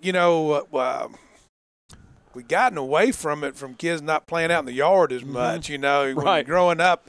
I remember when my daughter started playing basketball, my wife said, "You got to teach her the rules." And I was like, started thinking, who taught me rules? I remember how I learned was any sport in my neighborhood was you did something wrong and everybody screamed at you. Right. And you figured out, I don't need to do that again, So exactly. It's a little different times. Well, how much is the availability of technology now, especially at the high school level, help prepare these kids moving up to the college level? Unbelievable. The video technology we have with Huddle. I mean, as soon as practice was over, when I was at East Coweta, within 20 minutes, our practice tape was downloaded. Right. And if the kids chose to, they'd go home and watch it that day, And heck, we're at a point now we're using drones for camera. I mean, I was showing some older coach last night some practice tape on my phone, and it was just, it was really weird. I left LaGrange High School in 2010, went to University of Kentucky, and took the East Coweta job in 2013. In those 3 years, the stuff had changed so much. It's like, where are we going to go from here? Exactly. I don't know, but it really is the drones to film games, practice with. I mean, it's almost you can get right behind your quarterback, see what he sees, and it's definitely a help if you use it right. Right. There's a snap, and hit a man in the flat over there. Safe throw right there. Yep. And at this point, I think that might be what they need on the south side. They haven't been as successful moving the ball through the air, so some safer passes like that to build that confidence and also back that defensive line up a little bit and those linebackers for the North. And you don't want to say they ain't got time to do it, but, 3 minutes to go, less than 3 minutes to go in the third quarter, and they're down 2 scores now, so kind of takes you out what you might have wanted to do. Exactly. Man in motion, there's a snap, little toss up forward to him. He's going to get a hole. Oh, he was close there. He was. He almost had it broken, but nice little gain for the South squad as they mix it up a little bit. What a lot of people don't realize, that was a pass play. Right, because it's moving forward. Because he didn't hand it to him, he pitched it to him. So if you fumble that, it's an incomplete pass. It's, so it's very safe. And I had a graduate assistant, and he loved that play because it gave the quarterback passing yards, he said. A very safe pass, There you go. And the South looking to cut into this 10-point lead by the North. There's a snap. Dropping back, got a man wide open here. Good read. Yep. Taking what they gave him. Field, and then they bailed out. Yeah, I didn't realize they missed the extra point a while ago from the North. It's 30-21. I did not either. So that makes a big difference too. Yeah, it does. And they got a little something going here through the air, and this is the first time we've really kind of seen that from the South. They're most of what they've been able to accomplish has been on the ground today. And they're back to more one of their run formations looking here. Got a tight end in the game, 2 backs. And Wright will take the snap. And going to run the zone to the weak side. And they were ready for it again. That's something they had a lot of success with early on, but the North's done a lot better job of rallying to the ball here in the second half. Yeah, they ran that to the away from the tight end. They've been running it more to the tight end. And, again, the back, as we talked about him earlier, being patient, and he was. Just nothing really developed for him right there. Great job by the North defense. And that's going to put us in a 2nd and 11. I'll tell you, this third quarter is going by in a hurry. That it has. Thought the second one fast. This has gone a lot quicker. Dropping back Pressure. to pass, good pressure. And that's a big loss there. Big number 92. He came inside right there and got the pressure. Casey Cowan from Clark Central. And he is a big one. He really started that thing, too. They all kind of broke through at the end, but he got the early penetration and made the quarterback pull it down. Then he finished the sack. Now we got 3rd and a long way, about 22, I think. Yeah, Wesley Horton from North Atlanta back there with him as well. As they got their work cut out for them here. 16 seconds to go here in the third quarter. And that got a little jailbreak screen. Yep. Well played right there. That it was. And quarterback paid for it on that one as well. There's good pressure from Andy Boykin out of Troup County. And that'll set up a 4th and forever, as they say. Right. And this punt's probably going to take us to the 4th quarter with only 5 seconds left. You know, I was just looking, James, it's amazing. We have no delay of game penalties here. Yeah. And I tell you what, if I am the North, I may let this clock run down, flip this field, because you'd have the wind with you at that point. I don't know who called the timeout right here. It could have been Coach Gleason to keep them from running it down, yeah. Well, he may want them to, punt it into this wind right here. Like we said, he's kind of pushed all the right buttons today. He has. Not that the other coaches have done anything wrong. He's just kind of worked their way. Tell you what, they're doing a good job here too. And I think as this game's going on, you kind of figure they got 3 deep now. Because wherever you catch it is, so they got a guy for the short punt. Right. So it doesn't get a row. Very, very smart thinking. Yeah, because you can't rush it. You can't rush it. They can't cover it. But wherever it stops, it's dead. So I'm assuming they can't fake it either. Right. No, there won't be any fakes. And the wind did hold that thing up, and they're going to get the ball about the 28-yard line. Cartavius Bigsby, all he needed to do was knock that one down so he couldn't roll. That was a big play. Again, all these guys are playing very smart football. Yep, and that's going to take us to the 4th period. We'll take a break, and we'll be back with more from Freedom Field momentarily.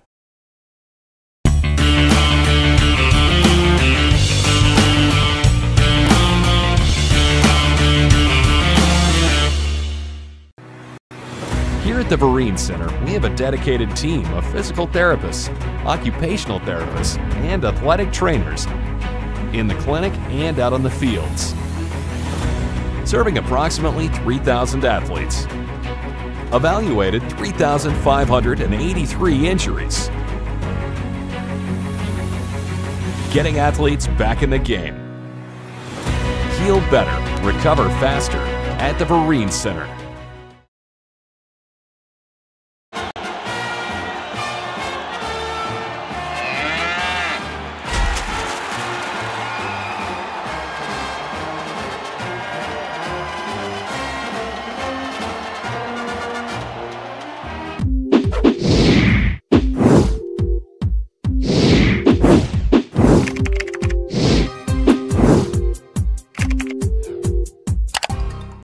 Welcome back to the GACA North-South All-Star Football Classic, brought to you by Formula 32 as we are heading to the fourth period of the sophomore game. It's 30-21, 9-point lead for the North as they have the ball back and the lead.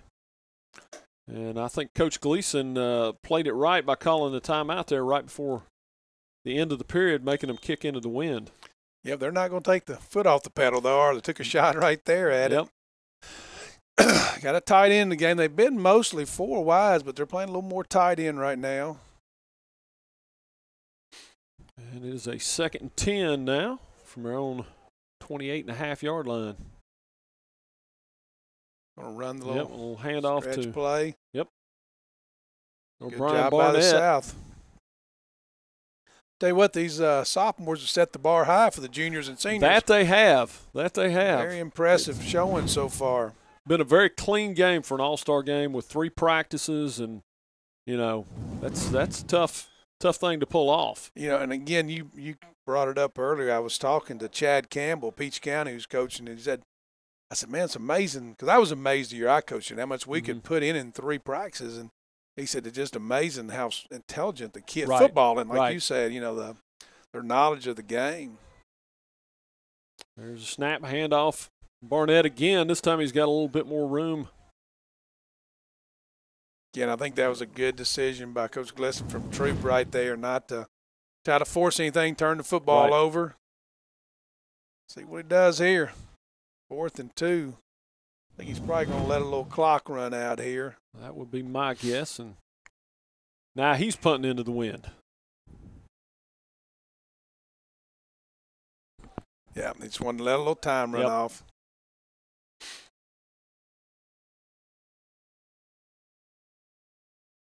A couple players would like him to go for it, but that's just not the smart thing to do here. Yeah.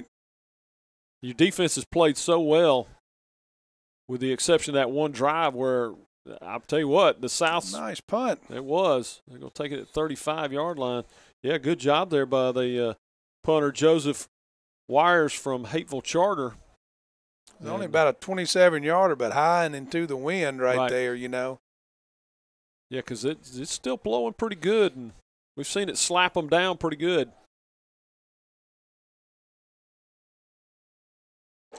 Again, James, we're talking about being the GACA Classic here, the Georgia Athletic Coach Association, and I tell you, the Hall of Fame is another thing that the Georgia Athletic coaches do a great job. Coach Ray Broadway really got that going. He was executive director for a long time, and it's up in we'll talk about it later. Sure. There's a snap, a handoff.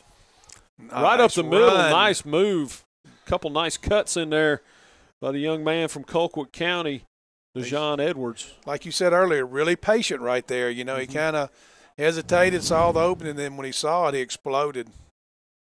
I really like him. I think he's got a very bright future along with a lot of other guys in this game.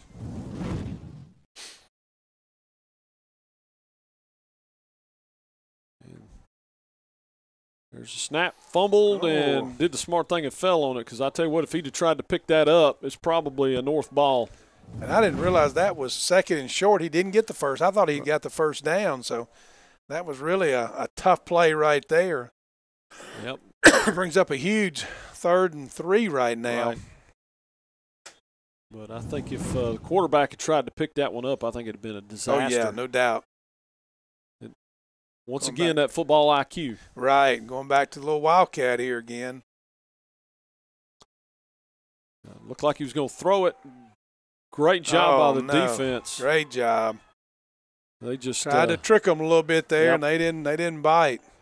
And that's we've seen 3 or 4 of those out of the South today, and a couple of them worked okay, but nothing big. The defense has done a very good job of staying at home on those. I think sometimes we may be overthinking ourselves a little bit because they don't have a lot of things in, so they don't know how to adjust to some of the motions, So. And that will bring the punter for the South out. Yeah, that was a tough series right there for the South. Kenneth Lockhart out of Bradwell Institute.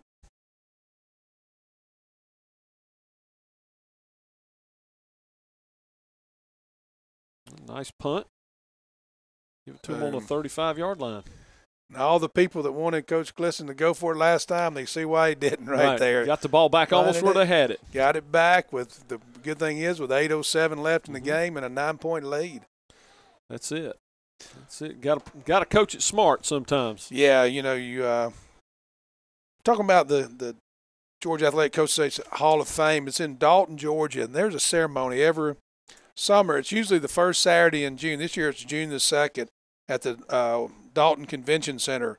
We got 4 guys going in. Dave Hunter, who really started the Brookwood football tradition, and Dave, I think, is responsible for Gwinnett County football being what it is. Chunk Reed is one of the all-time winningest women's basketball coaches in Vidalia. Dave McDonald, who coached at Wheeler, baseball coach, a lot of national awards. And Marty Hutzel, who made a real name for himself at McIntosh High School, a wrestling coach. And that's why I said we're trying to get more coaches involved. He's our first wrestling coach to go in. So very congratulations to those 4 guys, and they'll be honored this summer at that on June the 2nd.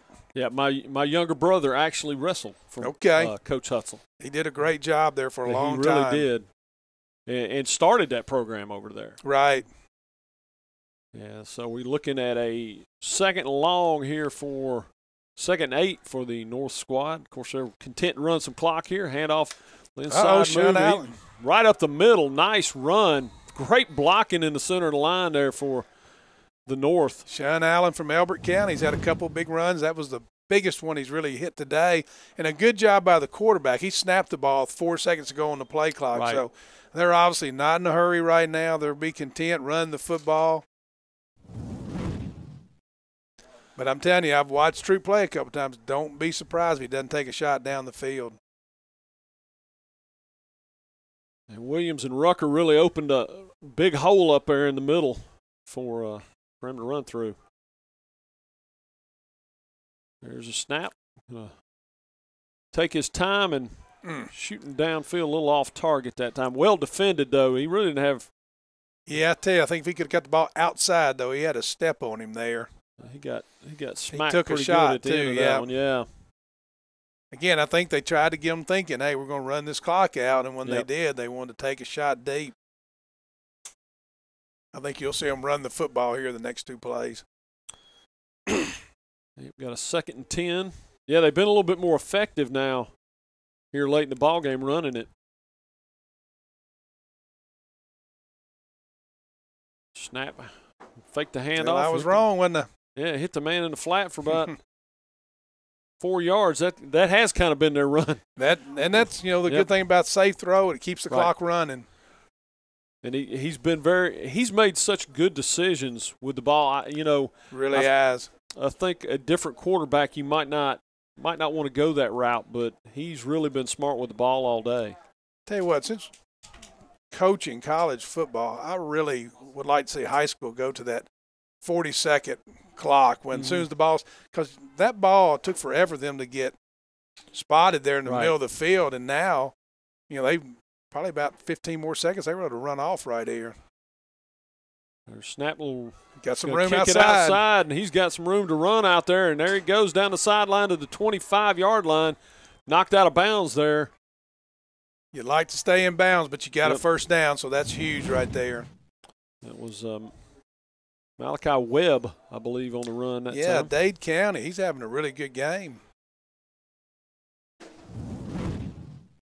That's still funny. You said he was from Troop, and I thought the exact same thing earlier in the game as soon as I saw that helmet. Just used to seeing that and thinking Troop County. For a long time, that was their helmet. And we were talking about the way this north-south broke up. You got Troop on the north, and you got some of these other teams that you'd think of traditionally as hitch and south. go. Yep. And he may have him in the corner, just a little overthrown. I'm not sure that one's not on the receiver there, though. If he'd broke it out a little quicker. I tell you, those are the ones to me that you really need to play with somebody, though, to really get a feel for each other. But good call right there. Remember earlier they broke up the little hitch route, so they thought the corner was biting. He pumped it and got behind him, just overthrew him a little bit. Right. But if you're going to overthrow it right there, especially in this situation, exactly, only your guy could have caught that one. Exactly. Trying to hit Boozer out there in the corner. Like you said, that's just one of those that comes with playing together. Yep, just timing. Oh, started to kick it outside, cut it back inside, and gets a couple hard-earned yards. What, that was a good 2-yard run right there. Keeps the clock moving. Positive yardage down to 5:13 now. And that's, even if they keep them out of the end zone, they're not going to have a lot of time left on the clock here. Just I'll be honest, I'll be surprised if they kick a field goal even. I think they're going to try to get as much clock down. And at this point, that might mean more than the 3 points would. South, they've had a little trouble scoring fast, so if you're the South coach, you got to start thinking if they get a first down here, what do you do? Do you start using your timeouts? Yeah, we got a timeout this time by Coach Gleason in the North. Yeah, no, good job managing the clock right there. They used all the 25 seconds before they called the timeout. Yep, I can think of an NFL team that might want to take some notes. So big game for the Falcons this week, though. It really, really is. And, the reality is they're not a team anybody's going to want to play in the playoffs because they have the potential of if it ever gets clicking, and I think people kind of underestimate what bringing in a new offensive coordinator does when you're a team that ran an offense that was at high-powered last year. And it's not going to be seamless. You saw it from year 1 to 2 before, and you may have a similar jump next year. My deal is Matt Ryan gets beat. They have dropped so many balls this year. I mean, and last year I don't remember them dropping. I'm sure they did drop some, but you don't remember them. And this year it's like not only they're dropping them, they become interceptions. Exactly. So. He's got a lot of interceptions. Maybe a third really of aren't them. his. Right. Yeah. Exactly. And there's little a wheel throw. route. Yep. Not sure he didn't get hit when he threw it right there. Yeah, because it was a little bit underthrown. Had a tight window to hit there. Yep, they had him though. He had a little wheel route by the inside receiver. That's going to bring up a 4th and 8. 4:38 to go in the ball game. And they're going to, like you said, they're going to run some more clock rather than kicking the field goal. Well, the incomplete pass, though, stopped that clock. So it's the only downside to that play. Bringing in the Mulligan again, had a huge game. Especially down here in the red zone. That's where they were Got looking. Some pressure. Swap it up and go to the other side. Great catch. Wow, what a catch. A little back shoulder fade. It really wasn't a back shoulder fade, but he threw it to his back shoulder after he got pressure. And that's just tough on the corner. He had good coverage. But he did. He was in good position. Him. Right. And you can only turn your body so fast. And they get it in for the touchdown, and that one definitely salts it away. I'm going to tell you, take nothing away from the quarterback for the North, but I think the difference in this game is the receiving core for the North. They have had a tremendous game. Yeah, they really have as a group, and Hardy's put it on them. He's had a really good game, and I believe they missed another one. Another one, yeah. Yep. That one just never really looked right. And we'll take a break, and we'll be back at Freedom Field with more in just a moment.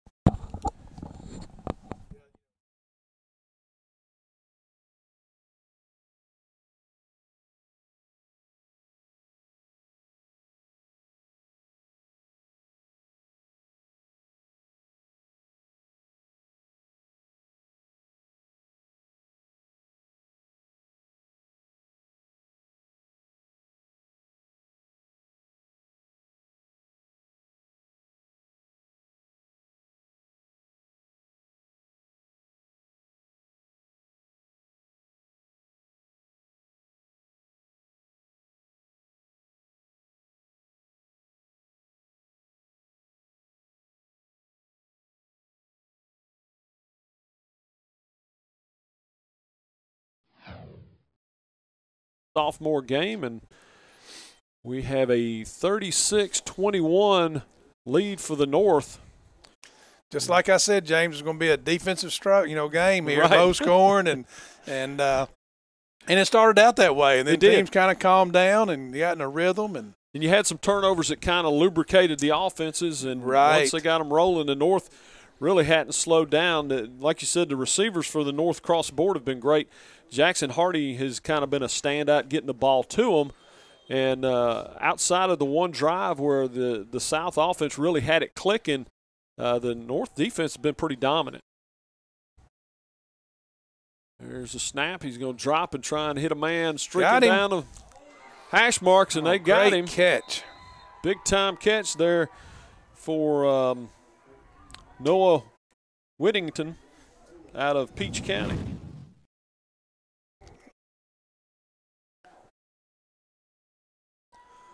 And that's going to set him up. I don't think that was Noah, though. I think that's 86. 86. Yeah, I thought it was 88, okay. too. Jalen Barden out of Westside Macon. Great throw, too, by a young man from Woodward Academy, Mike Wright. And Wright will drop again. Got another man open. There's Good the Peach job. County guy. Yeah. You knew they were going to throw it to him. I was forecasting. Noah Whittington, and as we talked about, they couldn't move the ball very fast. They moved it down the field in about 20 seconds. Yep, and they are threatening at the 13-yard line of the North, and that's what they needed to do. They just haven't. It's funny how you put them in a situation where they got to sling the ball around. All of a sudden, they're being very successful at it. I tell you, the offensive line's giving him time. They're getting a little push on him, but they're giving him time to throw the football. Wright drops back. Got a man coming across the middle, overthrows him. Pass interference. Pass interference, yep. That's one of those, again, people watch on television, that's uncatchable. That's not a rule in high school football. Right. That really, he interfered, and he didn't need to right there. The ball was high, and that's going to be half the distance. That's one of those sometimes the defensive back, you're beat. Right. You don't have time to judge whether it's going to be a catchable ball or not. And again, half the distance. Still being at the 2-yard line, which would be at other levels of football.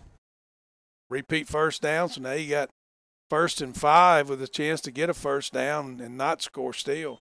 But, they've got to be thinking score right here because they don't have time. And the bad thing about you can't have a ceremonial onside kick. Right, exactly. So they're going to have to kick off if they do score. There's a snap to Wright. Good pressure there. Just really good coverage in the backfield. You could see Wright working his progressions. Right. And there was just nobody open on that. That's Marquise Black from Eagles Landing Christian Academy, and that's his second sack of the day. And I tell you, he has been getting a push all game. I wish we had the height and weight because he is a big guy there. They got some big ones out there for a bunch of really sophomores. Do. There's a snap looking to throw in the end zone. Oh. Almost intercepted on that. Great job of jumping that route. It was.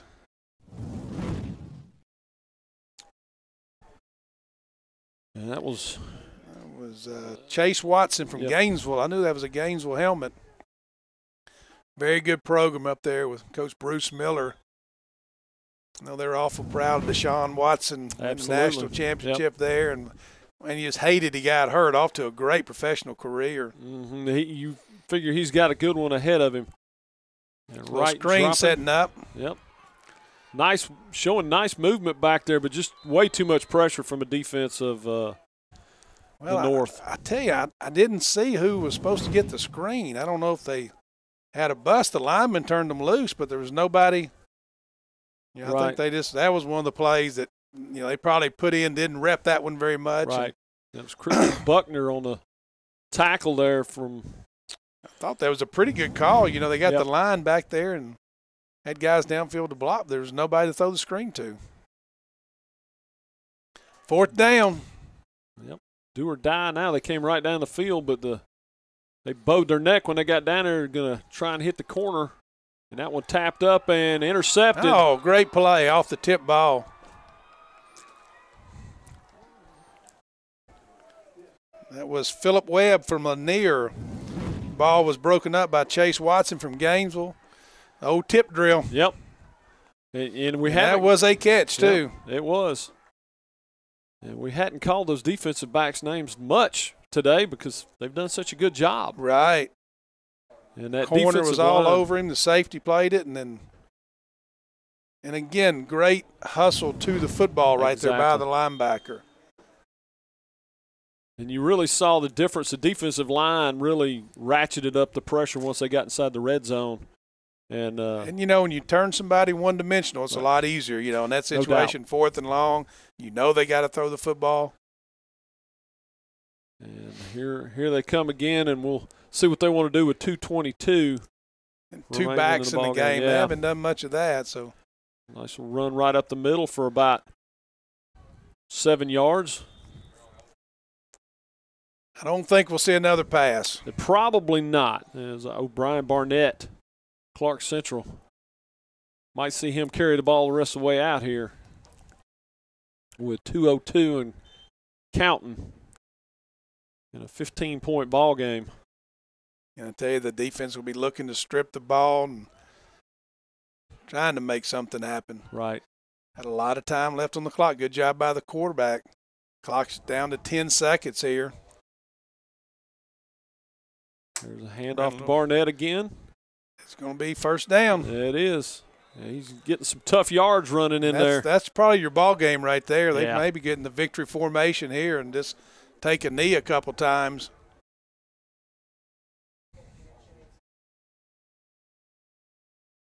And I believe the South had a couple-game lead in the series, if I was correct when I was looking at it. This series right here is new, though. The sophomore game. This is our me and you are calling the inaugural sophomore Georgia Athletic Coaches Association. So, and you don't see that. Are there any other states that are doing the sophomore and junior games like this? I really don't know. I couldn't answer that one.